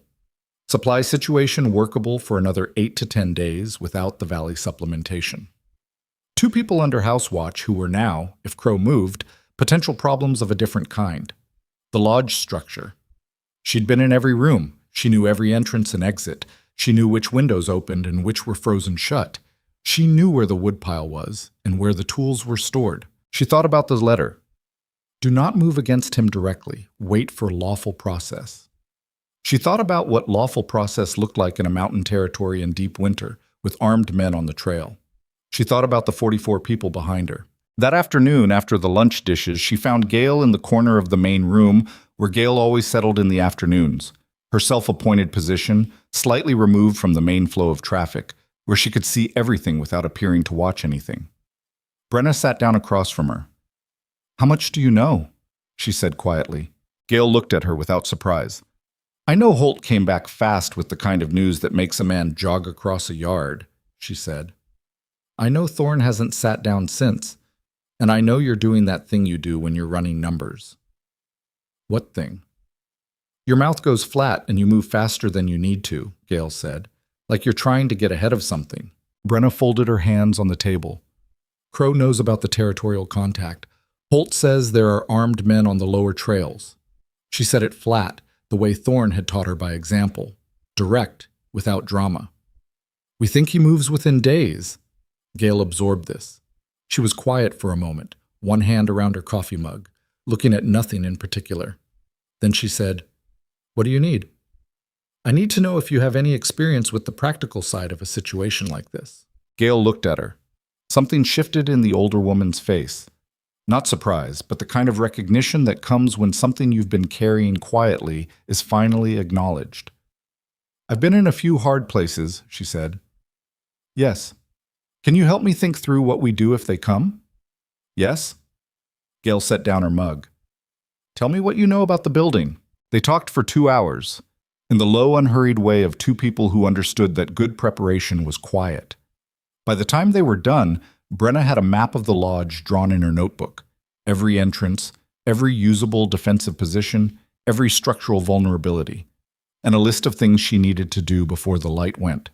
She found Thorne in the evening, in the passage. "I talked to Gail," she said. He looked at her. "She knows things," Brenna said. "Useful things. I think we should bring her into the planning." Thorne considered this for longer than she expected. "What kind of things?" "The kind you get from being in difficult situations more than once." She paused. "She said she's been in a few hard places. She means it." Thorne rubbed the back of his neck, the gesture she associated with him processing something he didn't entirely like. "All right," he said. "Bring her in." Jim.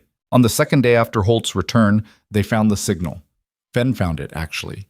He'd been checking the north-facing windows for ice buildup, part of the morning maintenance routine, and he'd noticed a mark on the outer sill of the storage building's back window. A small cut in the wood, fresh, the exposed timber pale and clean against the weathered gray of the rest. He brought her to see it without quite knowing why. Just the instinct of a young man who had learned over the past weeks to bring unusual things to Brenna's attention. She looked at the mark. She didn't touch it. She went and found Thorne. He looked at it for a long time without speaking. Then he said quietly, "That's a trail marker, the kind Crow's men use on the lower routes." He paused. "Someone put that there in the last day or two, from outside." She looked at the window above the mark, the same window that had been used to start the fire. "They're mapping the lodge," she said. "Entry points."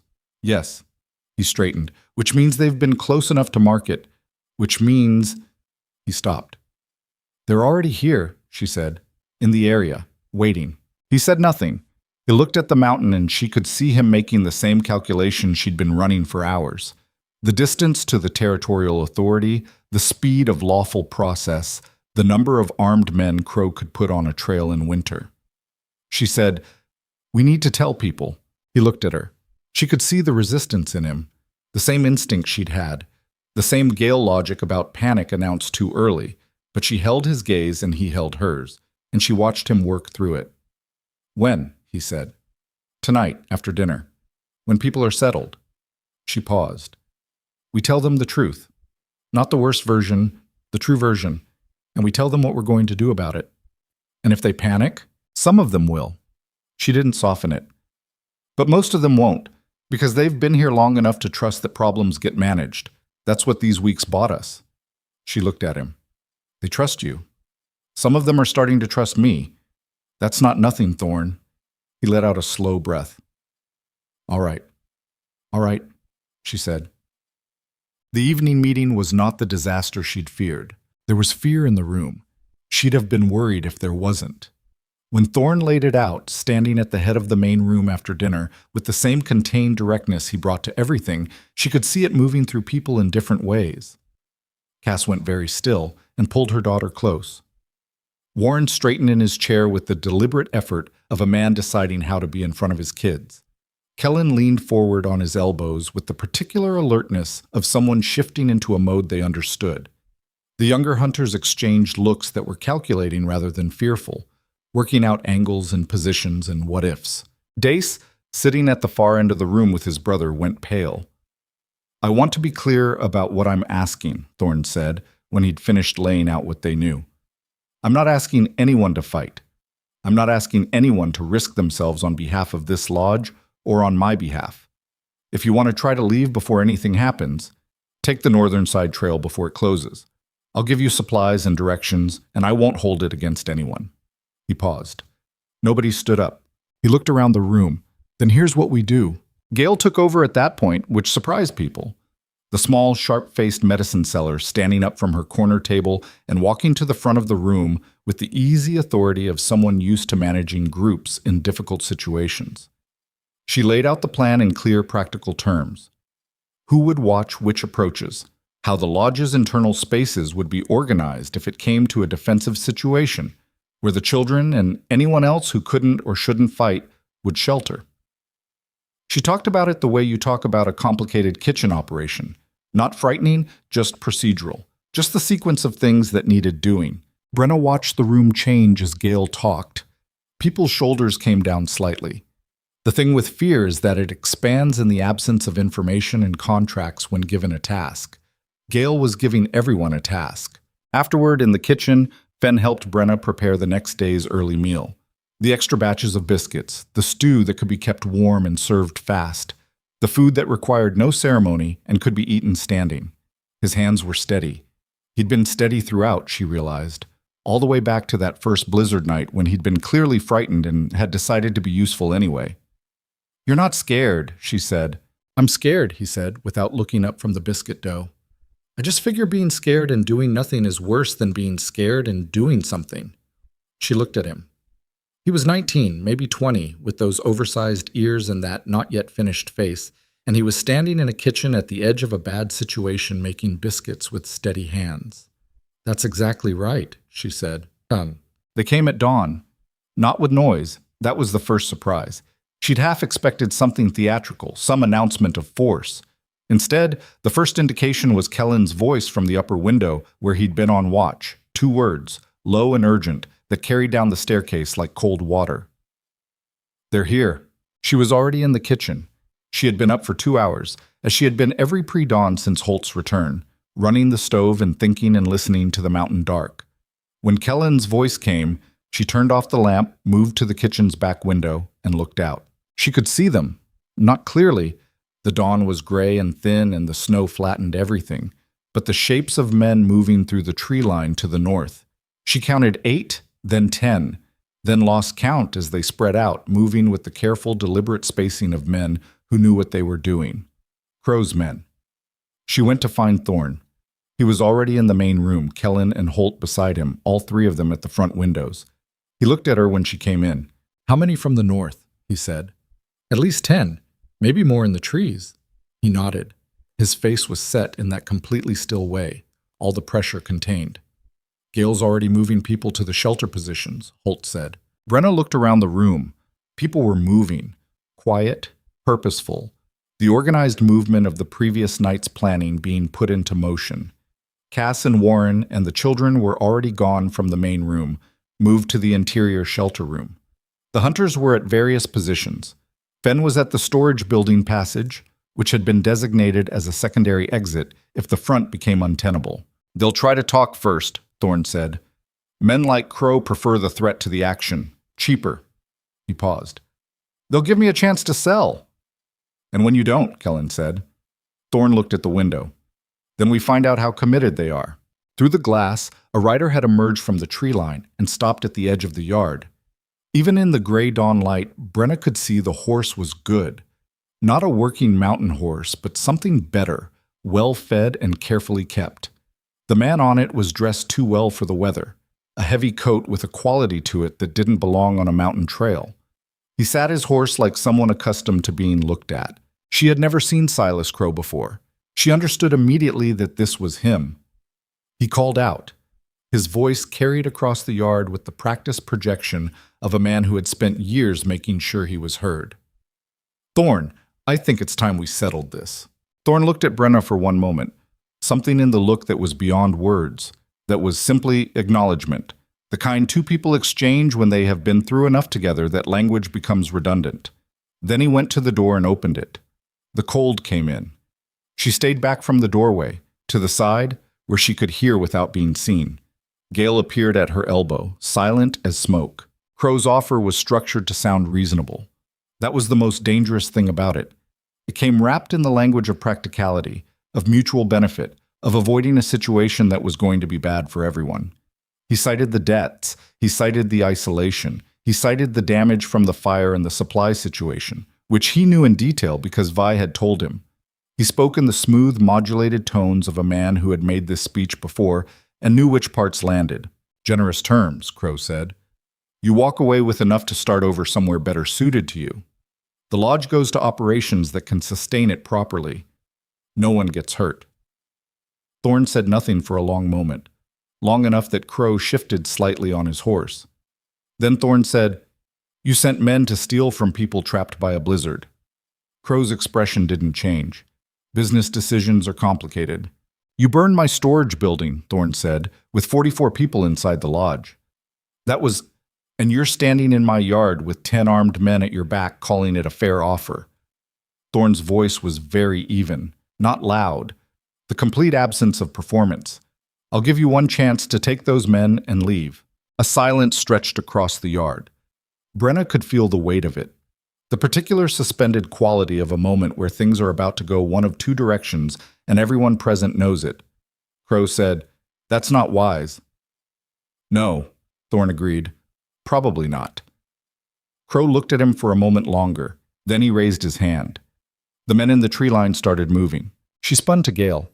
"The fire," she said. It was the thing she'd been most afraid of since the storage building. Crow knew it worked, knew it created panic, and with armed men covering the exits, it became something much worse than property damage. Gale was already moving, and Brenna ran. She took the passage to the outbuilding at a dead run, her knee screaming in protest, and came out the back at the moment she smelled it. Not smoke yet, but the sharp, particular smell of oil poured on cold wood, the precursor, a few seconds ahead of flame. A man was at the corner of the outbuilding with a lit torch.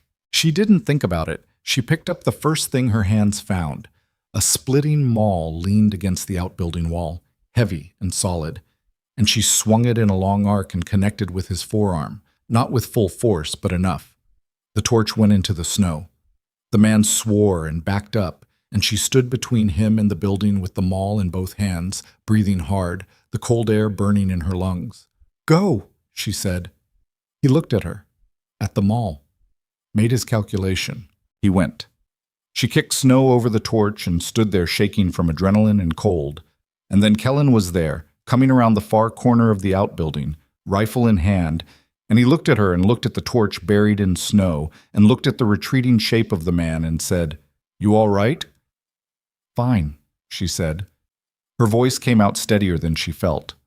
"Come on," he said. "It's not over." He was right. From inside the lodge she could hear voices raised, not screaming, not chaos, but the dense, pressurized noise of a confrontation at close quarters. She ran back through the passage with Kellen behind her and came into the main room to find 3 of Crow's men inside.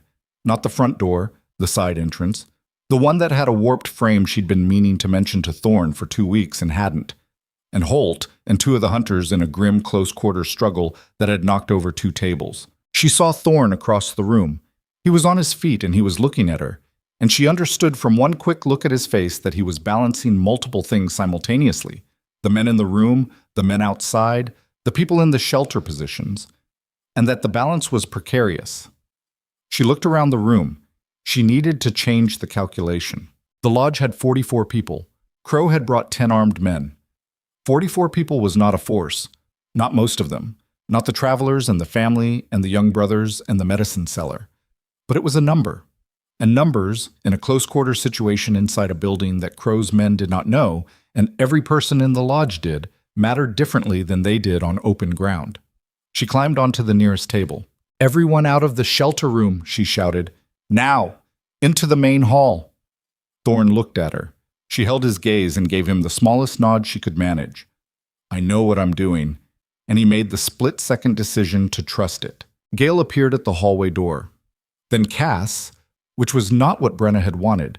She'd meant the adults, not the families, but there was no time to sort it now.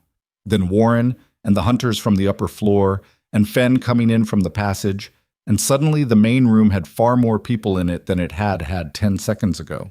Crow's 3 men inside the lodge stopped moving. It wasn't a fight, exactly, what happened next. It was the arithmetic of a room full of people who have spent weeks together in a hard situation, deciding simultaneously that enough was enough. Nobody directed it. It simply happened, in the way that certain things happen when the conditions are right, and the accumulated weight of endurance finally reaches its limit. The men inside the lodge were removed from it, not cleanly. Not without a broken nose, a split lip, a gash on Holt's forearm from a knife that had come out faster than anyone expected. It was loud and ungraceful, and it happened in a compressed, violent few minutes that left the main room looking like a storm had moved through it. But at the end of it, Crow's men were outside and the doors were shut. Brenna stood in the middle of the main room, breathing hard, and looked around her. Holt with his arm. Fenn with a bruise already forming along his cheekbone from something she'd missed. Kellen at the window. Cass with her children. Both kids were frightened, the boy crying quietly, the girl holding it together with the compressed stillness of a child who has decided to be brave and is managing it imperfectly. She looked at Thorn. He was at the front window. His face was cut above one eyebrow, blood tracking down toward his jaw. He was watching Crow in the yard. Crow had not moved from his horse. She could see him from where she stood. The quality of the stillness on him, the recalculation happening behind his eyes as he looked at the lodge, and understood that the arithmetic of this situation had changed. He's deciding, Thorn said, without turning from the window. What are his options? She said. Escalate. Or wait. His voice was steady. He knows the territorial inquiry has been filed. Every hour he stays here is an hour closer to when that becomes a problem for him. So he waits until dark and tries again. Or he leaves, Thorn said, and comes back with more men and a different plan.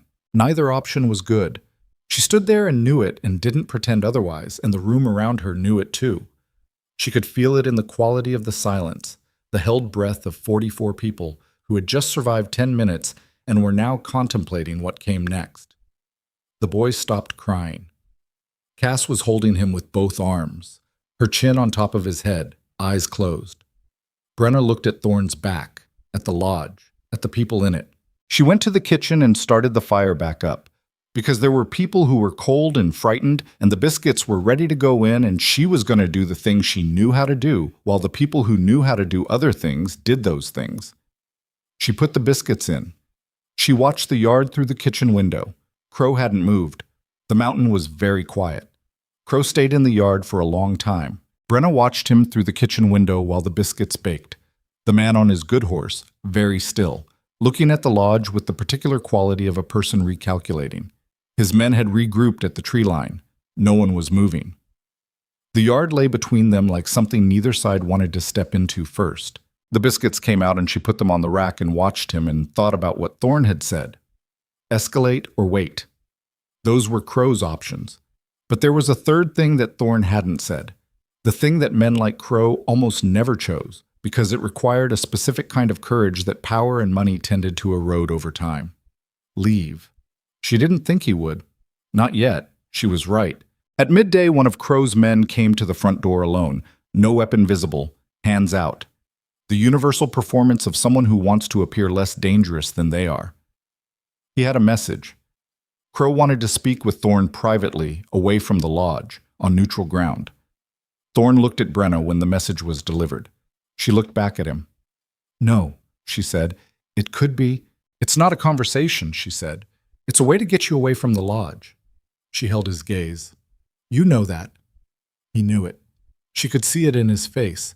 The thing he was weighing was not the logic of what she'd said, which was correct, and he understood it, but the deeper pull of a man who had been handling things alone for a long time and defaulted to putting himself between danger and everything else. Thorn, she said. He looked at her. You're more useful here, she said, alive and in this building. The muscle in his jaw moved. Then he turned to the man at the door and said, "Tell him no."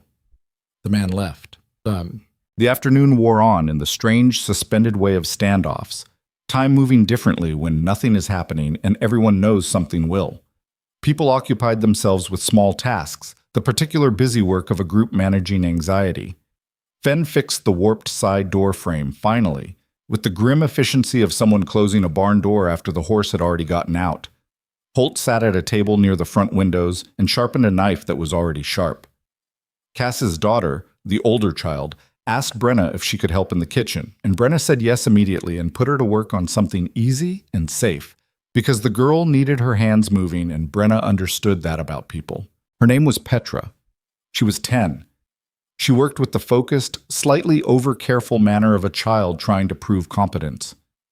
"Are they going to come back?" she asked, without looking up from the carrots she was cutting. Brenna considered the range of things she could say. She settled on the truth, child-adjusted. "Probably," she said. "But there are a lot of us, and we know this building, and they don't. That matters more than it sounds like it does." Petra thought about this. "My mother says you're the reason everyone didn't starve. Your mother's generous." "She says it's not generosity, it's fact."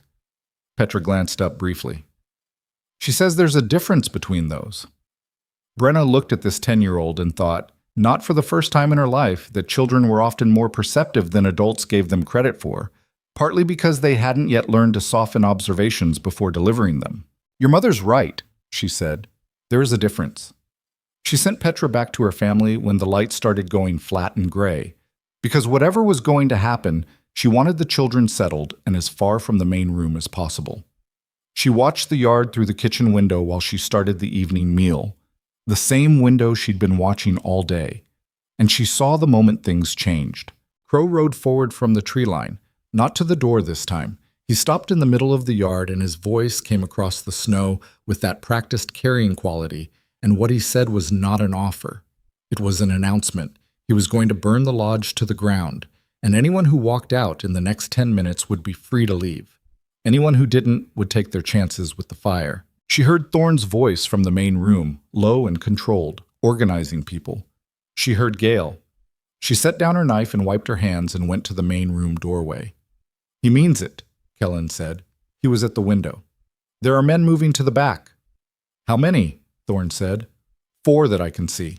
Brenna crossed to this front window and looked at the yard. Crow was still on his horse. He had the specific stillness of a man who has made a decision and is waiting for it to be executed. Not bluffing, not performing, just waiting. She thought about the storage building fire, the speed with which it had moved until the cold and the wet walls had slowed it. She thought about the main lodge. Older timber, larger, more points of entry. She thought about 44 people. "He's going to do it," she said. The room went very quiet. Thorne looked at her. She could see the same calculation running behind his eyes. The speed of fire, the exits, the people who couldn't move fast, the mountain winter outside where anyone who got out would face a different kind of danger. The door was the problem. Once Crow's men were at the back and the fire started, the front door became the only clean exit, and Crow was covering it. She thought about the storage building, the back window, the way the outbuilding connected to the main structure through the covered passage, and how that passage had a hatch in the roof from when it had been used as additional storage, and how she had noticed that hatch 2 weeks ago when she'd been pulling goods from the top shelves and had thought, briefly and without pursuing it, that the hatch opened onto the lower slope of the outbuilding roof. "There's a roof hatch," she said, "in the passage. It opens onto the outbuilding roof, and from there it's about a 10-foot drop to the north side yard. Crow's men are covering the back and the front." She looked at Thorne. "The north side isn't covered. It's a drop into deep snow." Everyone was looking at her. "It's cold," she said. "And the drop is real, but it's not fire." Thorne looked at the passage door. She watched him run it in his head. The timing, the sequence, the practicality of moving 44 people, including children and an elderly medicine seller, through a roof hatch in organized silence. "It won't work for everyone before they see what we're doing," he said. "No," she agreed. "So we don't do it in silence. We do it as a diversion." She paused. Some of us go out the front. The room shifted. She could feel it. Volunteers, she said. 6 or 8 people out the front door making noise. Crow's attention goes there. Everyone else goes through the passage and over the roof. She looked around the room. The volunteers need to be people who can move fast and scatter once they're out. Crow's men can't chase everyone. A silence. Not fear. She didn't feel fear in it. Something more like the sound of a decision being made collectively. Kellen said, "I'll go out the front." Holt said, "Me." 2 of the younger hunters said it at the same time and then looked at each other. 4 of the others followed in quick succession. Fenn started to step forward and Brenna caught his arm. "You go through the hatch with the families," she said. "I need someone reliable at that end." He looked at her. "That's not a lesser job," she said. "That's the job that can't go wrong." He understood. He nodded. She turned to Thorn. He was looking at her with that expression she'd seen a handful of times now. The one she still didn't have a clean word for. The one that had something in it beyond the professional and the practical. "You go through the hatch," he said. "I was going to say the same thing to you." "Brenna, someone needs to manage the hatch end," she said, using the same argument she'd used on Fenn. "You know what happens on the other side better than anyone. You know where to move people, where cover is, which direction gets them clear." He held her gaze for a long moment. She held it back. "Gale leads the hatch group," he said. "I go out the front." She wanted to argue. She looked at him and saw that it was not negotiable and that arguing would cost time they didn't have and that he was probably right. That what the front door diversion needed most was the person Crow had come here for, because Crow's attention would follow Thorn the way all predatory attention follows the thing it came to get. "Fine," she said. "Then I go out the front too." He opened his mouth. "Someone has to make sure the timing is right," she said. "Someone has to watch both sides of this and call it. You'll be watched the moment you step out that door." She paused. "I won't." He looked at her. Something crossed his face that was not the professional evaluation and not the contained anger and not the moving door in its frame look. Something more exposed than any of those. He said, "If this goes wrong, it's not going to go wrong," she said. It wasn't a claim of certainty. It was a choice about which version of the outcome to put weight behind, because the other version didn't bear looking at directly. He held her gaze for 3 more seconds. Then he said, "We go on my signal." The front door opened and Thorn walked out into the yard. Brenna was 4 steps behind him, off to his right, and she felt the cold hit her face like a flat hand and kept moving. She heard Kellen on Thorn's left and the hunters behind her and the sound of many boots on the porch all at once. Crow's attention snapped to them. She could see it from across the yard. The head coming up, the horse shifting under him, the men at the tree line moving. All of it focusing on the front of the lodge, on Thorn walking across the snow toward Crow with no weapons in his hands and no expression she could read from here. She stopped at the edge of the porch and looked back through the narrow window beside the front door. The passage hatch. She couldn't see it from here, but she was looking for the signal. Fenn, who would appear at the main room window with a flat hand when the last person was through and over. Thorn was still walking toward Crow. Crow said something she couldn't hear from this distance. Thorn said something back. She watched Crow's face and read it the way she read rooms. The slight narrowing of the eyes, the shift in the set of his shoulders. He hadn't expected Thorn to come out. He'd expected fire and panic and people running. What he was getting instead was a man walking toward him in the snow, calm and unhurried, and it was disrupting his script. She looked at the window. No signal yet. Thorn stopped about 20 feet from Crow's horse. She could hear them now. "You want the lodge," Thorn said. "I'm telling you for the last time that you can't have it." "You don't have a choice left," Crow said. "I had a choice made for me the moment you decided this was how you do business." Thorn's voice carried flat and clear across the yard. "You could have made offers. You could have competed. Instead, you stole from stranded families and burned my buildings." He looked up at Crow on the horse. "Whatever happens here today, that's what gets remembered." Crow said, "Nobody up here is in a position to remember anything." She looked at the window, Fenn's flat hand. She put 2 fingers in her mouth and whistled, a short, sharp sound. And at the same moment, she moved left, off the porch and into the shadow of the lodge wall. And she heard Kellen shout something at the tree line, and the hunters fan out across the yard, and the yard suddenly had too much happening in too many places for any single set of eyes to track. She ran, north side of the lodge, around the corner, and there they were. Gale leading the last group through the snow from the base of the outbuilding, Fen helping someone down from the roof edge, Cass's boy already on the ground and moving, Petra right behind him. Adults she didn't know by name landing in the deep snow and sinking and pulling themselves up and moving in the direction Gale pointed, north and away from the yard. She counted as they moved. Families, travelers, the merchant and his workers, the older hunters. Dace and his brother, moving together without speaking. Vi was near the back of the group. She looked at Brenna when she landed in the snow, and Brenna looked back at her, and there was a whole conversation in that look that neither of them would ever have out loud. Vi moved on. She kept counting. 41, 42.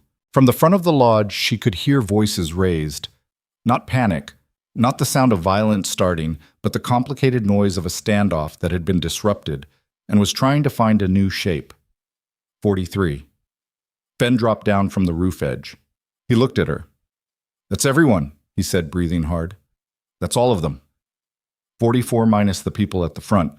She turned and ran back. What she found when she came around the front corner was not what she'd expected. Crow was still on his horse, but the configuration of the yard had changed entirely. His men were still at the tree line, but they weren't moving. They were stopped, and they were looking at something on the north trail, and she looked too.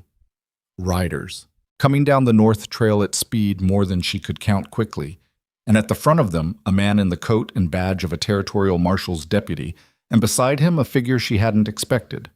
A woman. She was perhaps 50, in a heavy wool coat, riding like someone who had done it hard and recently, her face set with the compressed, purposeful expression of a person who had decided something and was following that decision to its conclusion.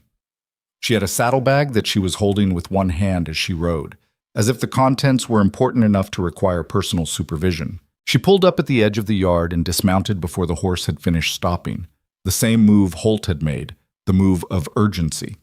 And she walked toward the deputy and said something Brenna couldn't hear.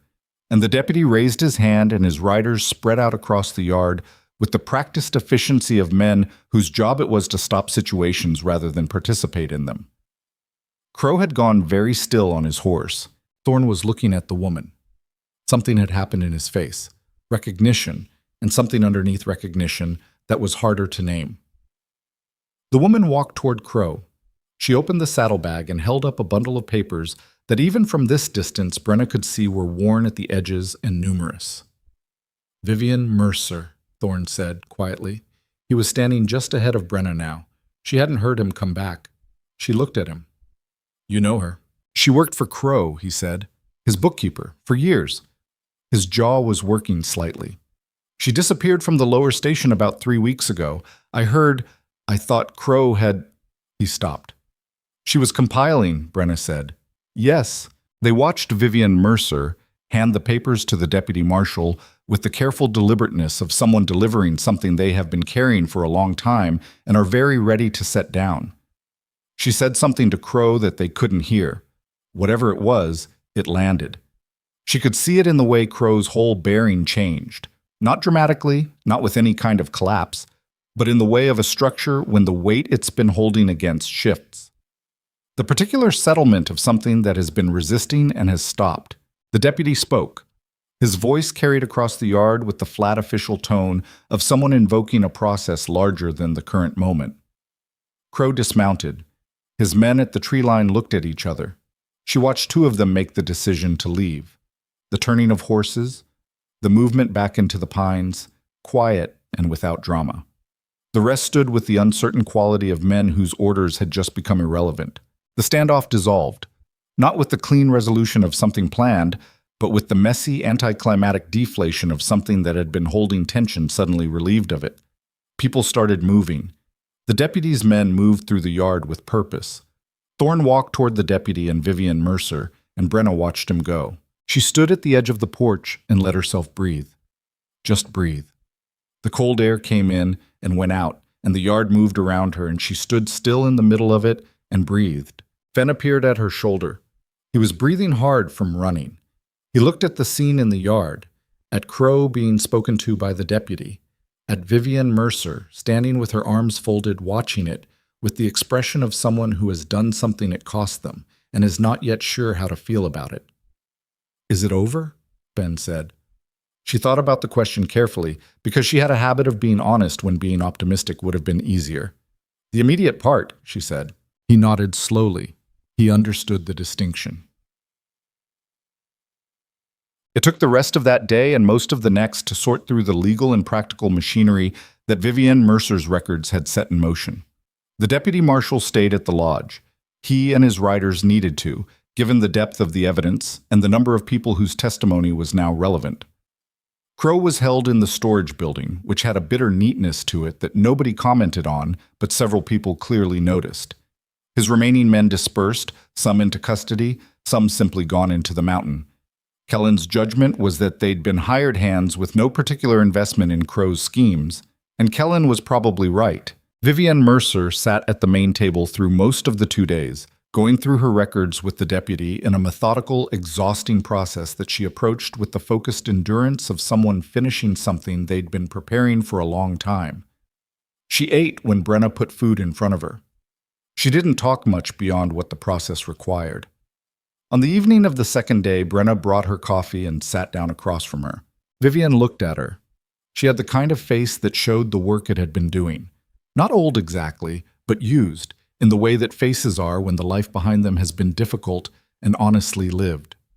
"You were at the lower station when Holt arrived," Brenna said. "I was already leaving when he got there." Vivian turned the coffee mug in her hands. "I'd been building the record for a year. I just needed a reason." She paused. "He brought the reason." Brenna looked at her. "Why did you stay as long as you did?" Vivian was quiet for a moment. Then, "I told myself I was waiting until I had enough, but that's not entirely true." She looked at the table. "The truth is that leaving a situation you've been in for a long time is harder than it sounds, even when the situation is wrong. You know its shape. You understand its rules." She paused. "Starting over somewhere new means not knowing anything yet, and that's its own kind of frightening." Brenna held her coffee mug and thought about a job posting on a corkboard in Dalton Township, torn off on a Tuesday morning by a woman with 43 cents and nowhere else to go. "Yes," she said. "It is." Crow was transported down the mountain 4 days later when the deputy's group was ready to move. He walked out of the storage building in the early morning gray and crossed the yard to the waiting horses, and Brenna watched from the porch. He was smaller than he'd seemed on horseback. That was the thing about people who built their size through other people's fear. Remove the architecture of that fear, and they contracted back to their actual dimensions. He looked at the lodge as he was led away. She thought he might say something. He didn't. He just looked. The way you look at something you wanted and didn't get, and then he looked away, and that was the last she saw of him. The pass opened 10 days later. It opened the way mountain passes opened, slowly, reluctantly, in stages rather than all at once. First, the upper section became navigable, then the lower trail, then the full route. Cope's supply wagon made it up on the 4th day after the opening, and when she saw it coming down the north trail, she felt something release in her chest that she hadn't known was still held. People began to leave. It happened over several days rather than all at once. The hunters went first.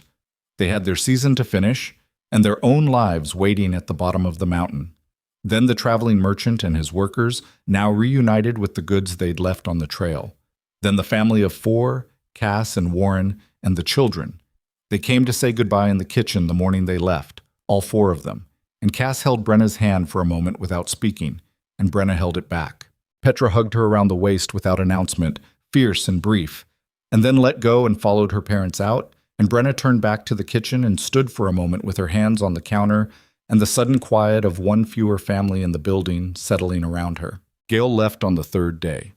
She came to find Brenna in the kitchen the morning she was departing, with her bag on her shoulder and the same sharp-eyed, dry-voiced presence she'd had since the first blizzard day. "You're a good person to be in a hard situation with," Gail said. "So are you," Brenna said. "I know." Gail said it without vanity, just as a plain fact.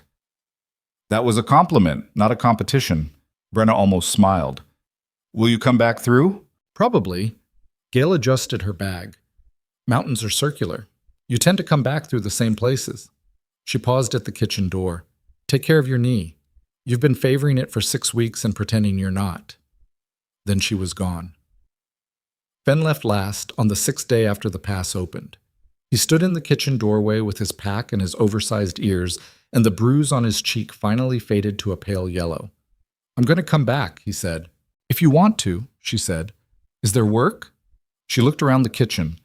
The lodge was down to 11 people now. The core, the ones who'd been there before the blizzard and had stayed. There was work. There was always work. There's work, she said. He nodded.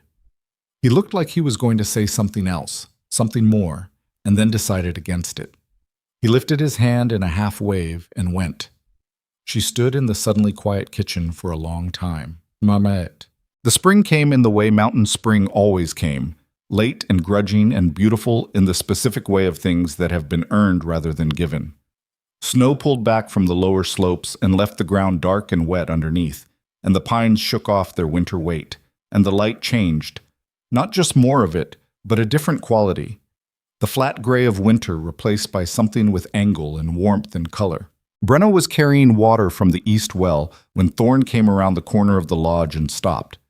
She stopped too. He'd been busy since the lawmen left.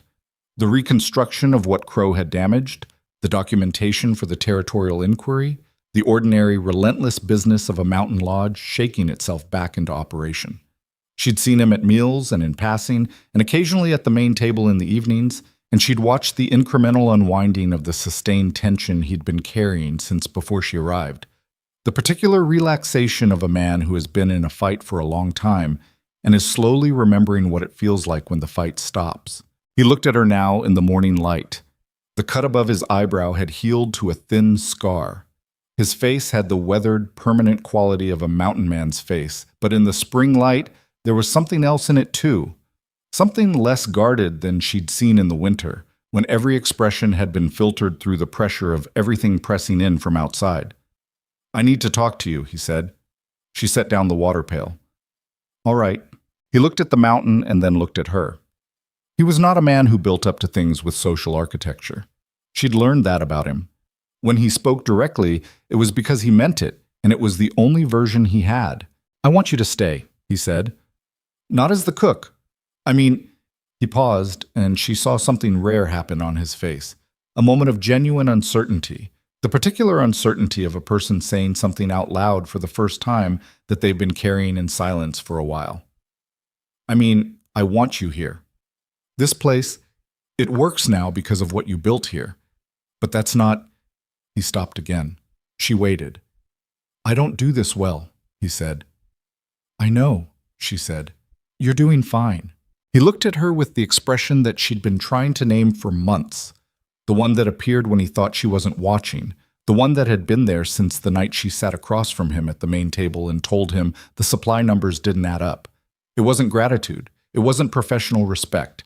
It was the look of a man who had been alone inside a situation for so long that he'd stopped expecting company and was still adjusting to the fact that company had arrived. I'm not easy, he said. Neither am I, she said. I know that, he said, and something in the way he said it, not as a concession, but as a simple fact, delivered without complaint, made her understand that he meant it as the opposite of a problem. She looked at him in the spring light, at the severe face that had become as familiar to her as the kitchen or the north-facing window, or the particular sound the lodge made when the wind came off the mountain. She thought about the woman she'd been when she arrived. Cracked boots, 43 cents, braced for rejection because rejection was what she'd learned to expect. She thought about every place before this one that had looked at her and made up its mind before she'd had a chance to open hers. She thought about what it meant to choose a place not because you had nowhere else to go, but because you actually wanted to be there. That distinction, she had come to understand, was not a small one. It was possibly the most important one. I'm staying, she said. He held her gaze. Yeah? Yes. She picked up the water pail. Ask me something harder. Something happened on his face that she hadn't seen there before. Not the door moving in its frame, but the door actually opening. A brief, real, ungainly thing that she thought might have been the beginning of a smile before he controlled it back. He fell into step beside her, walking back toward the lodge. The mountain lay around them in the early spring light, enormous and indifferent, and exactly itself, the way it had been the morning she'd ridden up with Cope and seen Iron Crest Lodge for the first time, and thought it looked tired. It didn't look tired anymore. Or maybe it did, and she just saw it differently now. The way you see a place differently once you've spent a winter inside it, once you know its particular drafts and its warped door frame, and the way the east chimney draws better than the west, and the creak in the third porch step, and all the thousand specific textures of a place you have moved through enough times to stop noticing and start knowing. The thing about worth, hers, anyone's, was that it had never actually been determined by the people who'd turned her away. She understood that now in a way she hadn't quite understood it when she'd arrived. Not because she'd proven herself to them, but because she'd stopped using their measurement. The measurement she'd been handed as a child and carried forward into every new room waiting for the verdict. That measurement had never been accurate, and it had never been hers to accept or reject. It had just been noise, the noise that people make when they're afraid of something unfamiliar and mistake that fear for judgment. What was true was this. She had arrived at a failing lodge in a mountain winter with 43 cents and a cracked pair of boots, and she had cooked 3 meals a day, and stretched short supplies and gone out into the cold when it was necessary, and stayed up through the nights when it was necessary, and managed the fear in a room full of strangers, and held things together when things needed holding, and none of that had required anyone's permission or validation to be real. It had simply been what she did, what she was. The lodge door opened ahead of them. Someone, she thought it was one of the remaining hunters, Kellen maybe, had started the morning fire, and the warmth came out through the open door and met the cold morning air, and for just a moment you could see it, the line where two temperatures met and became something new. She stepped inside. The kitchen was exactly as she'd left it. Flour sack on the left, salt crock on the right, the good knife hanging where she'd hung it the second day because the original position made no sense. The fire in the firebox banked low and ready. The copper pot that had fed 44 people through a mountain winter, dented and discolored and entirely serviceable. She tied on her apron and started the morning fire and began to plan breakfast. And the familiar work rose up around her like something that had been waiting, and she moved through it with the ease of a person who is exactly where they chose to be. Outside, the mountain went about its spring. The snow pulled back from another inch of dark ground. A bird called once from the pines, the first she'd heard in months, and then was quiet. The woman nobody wanted was home.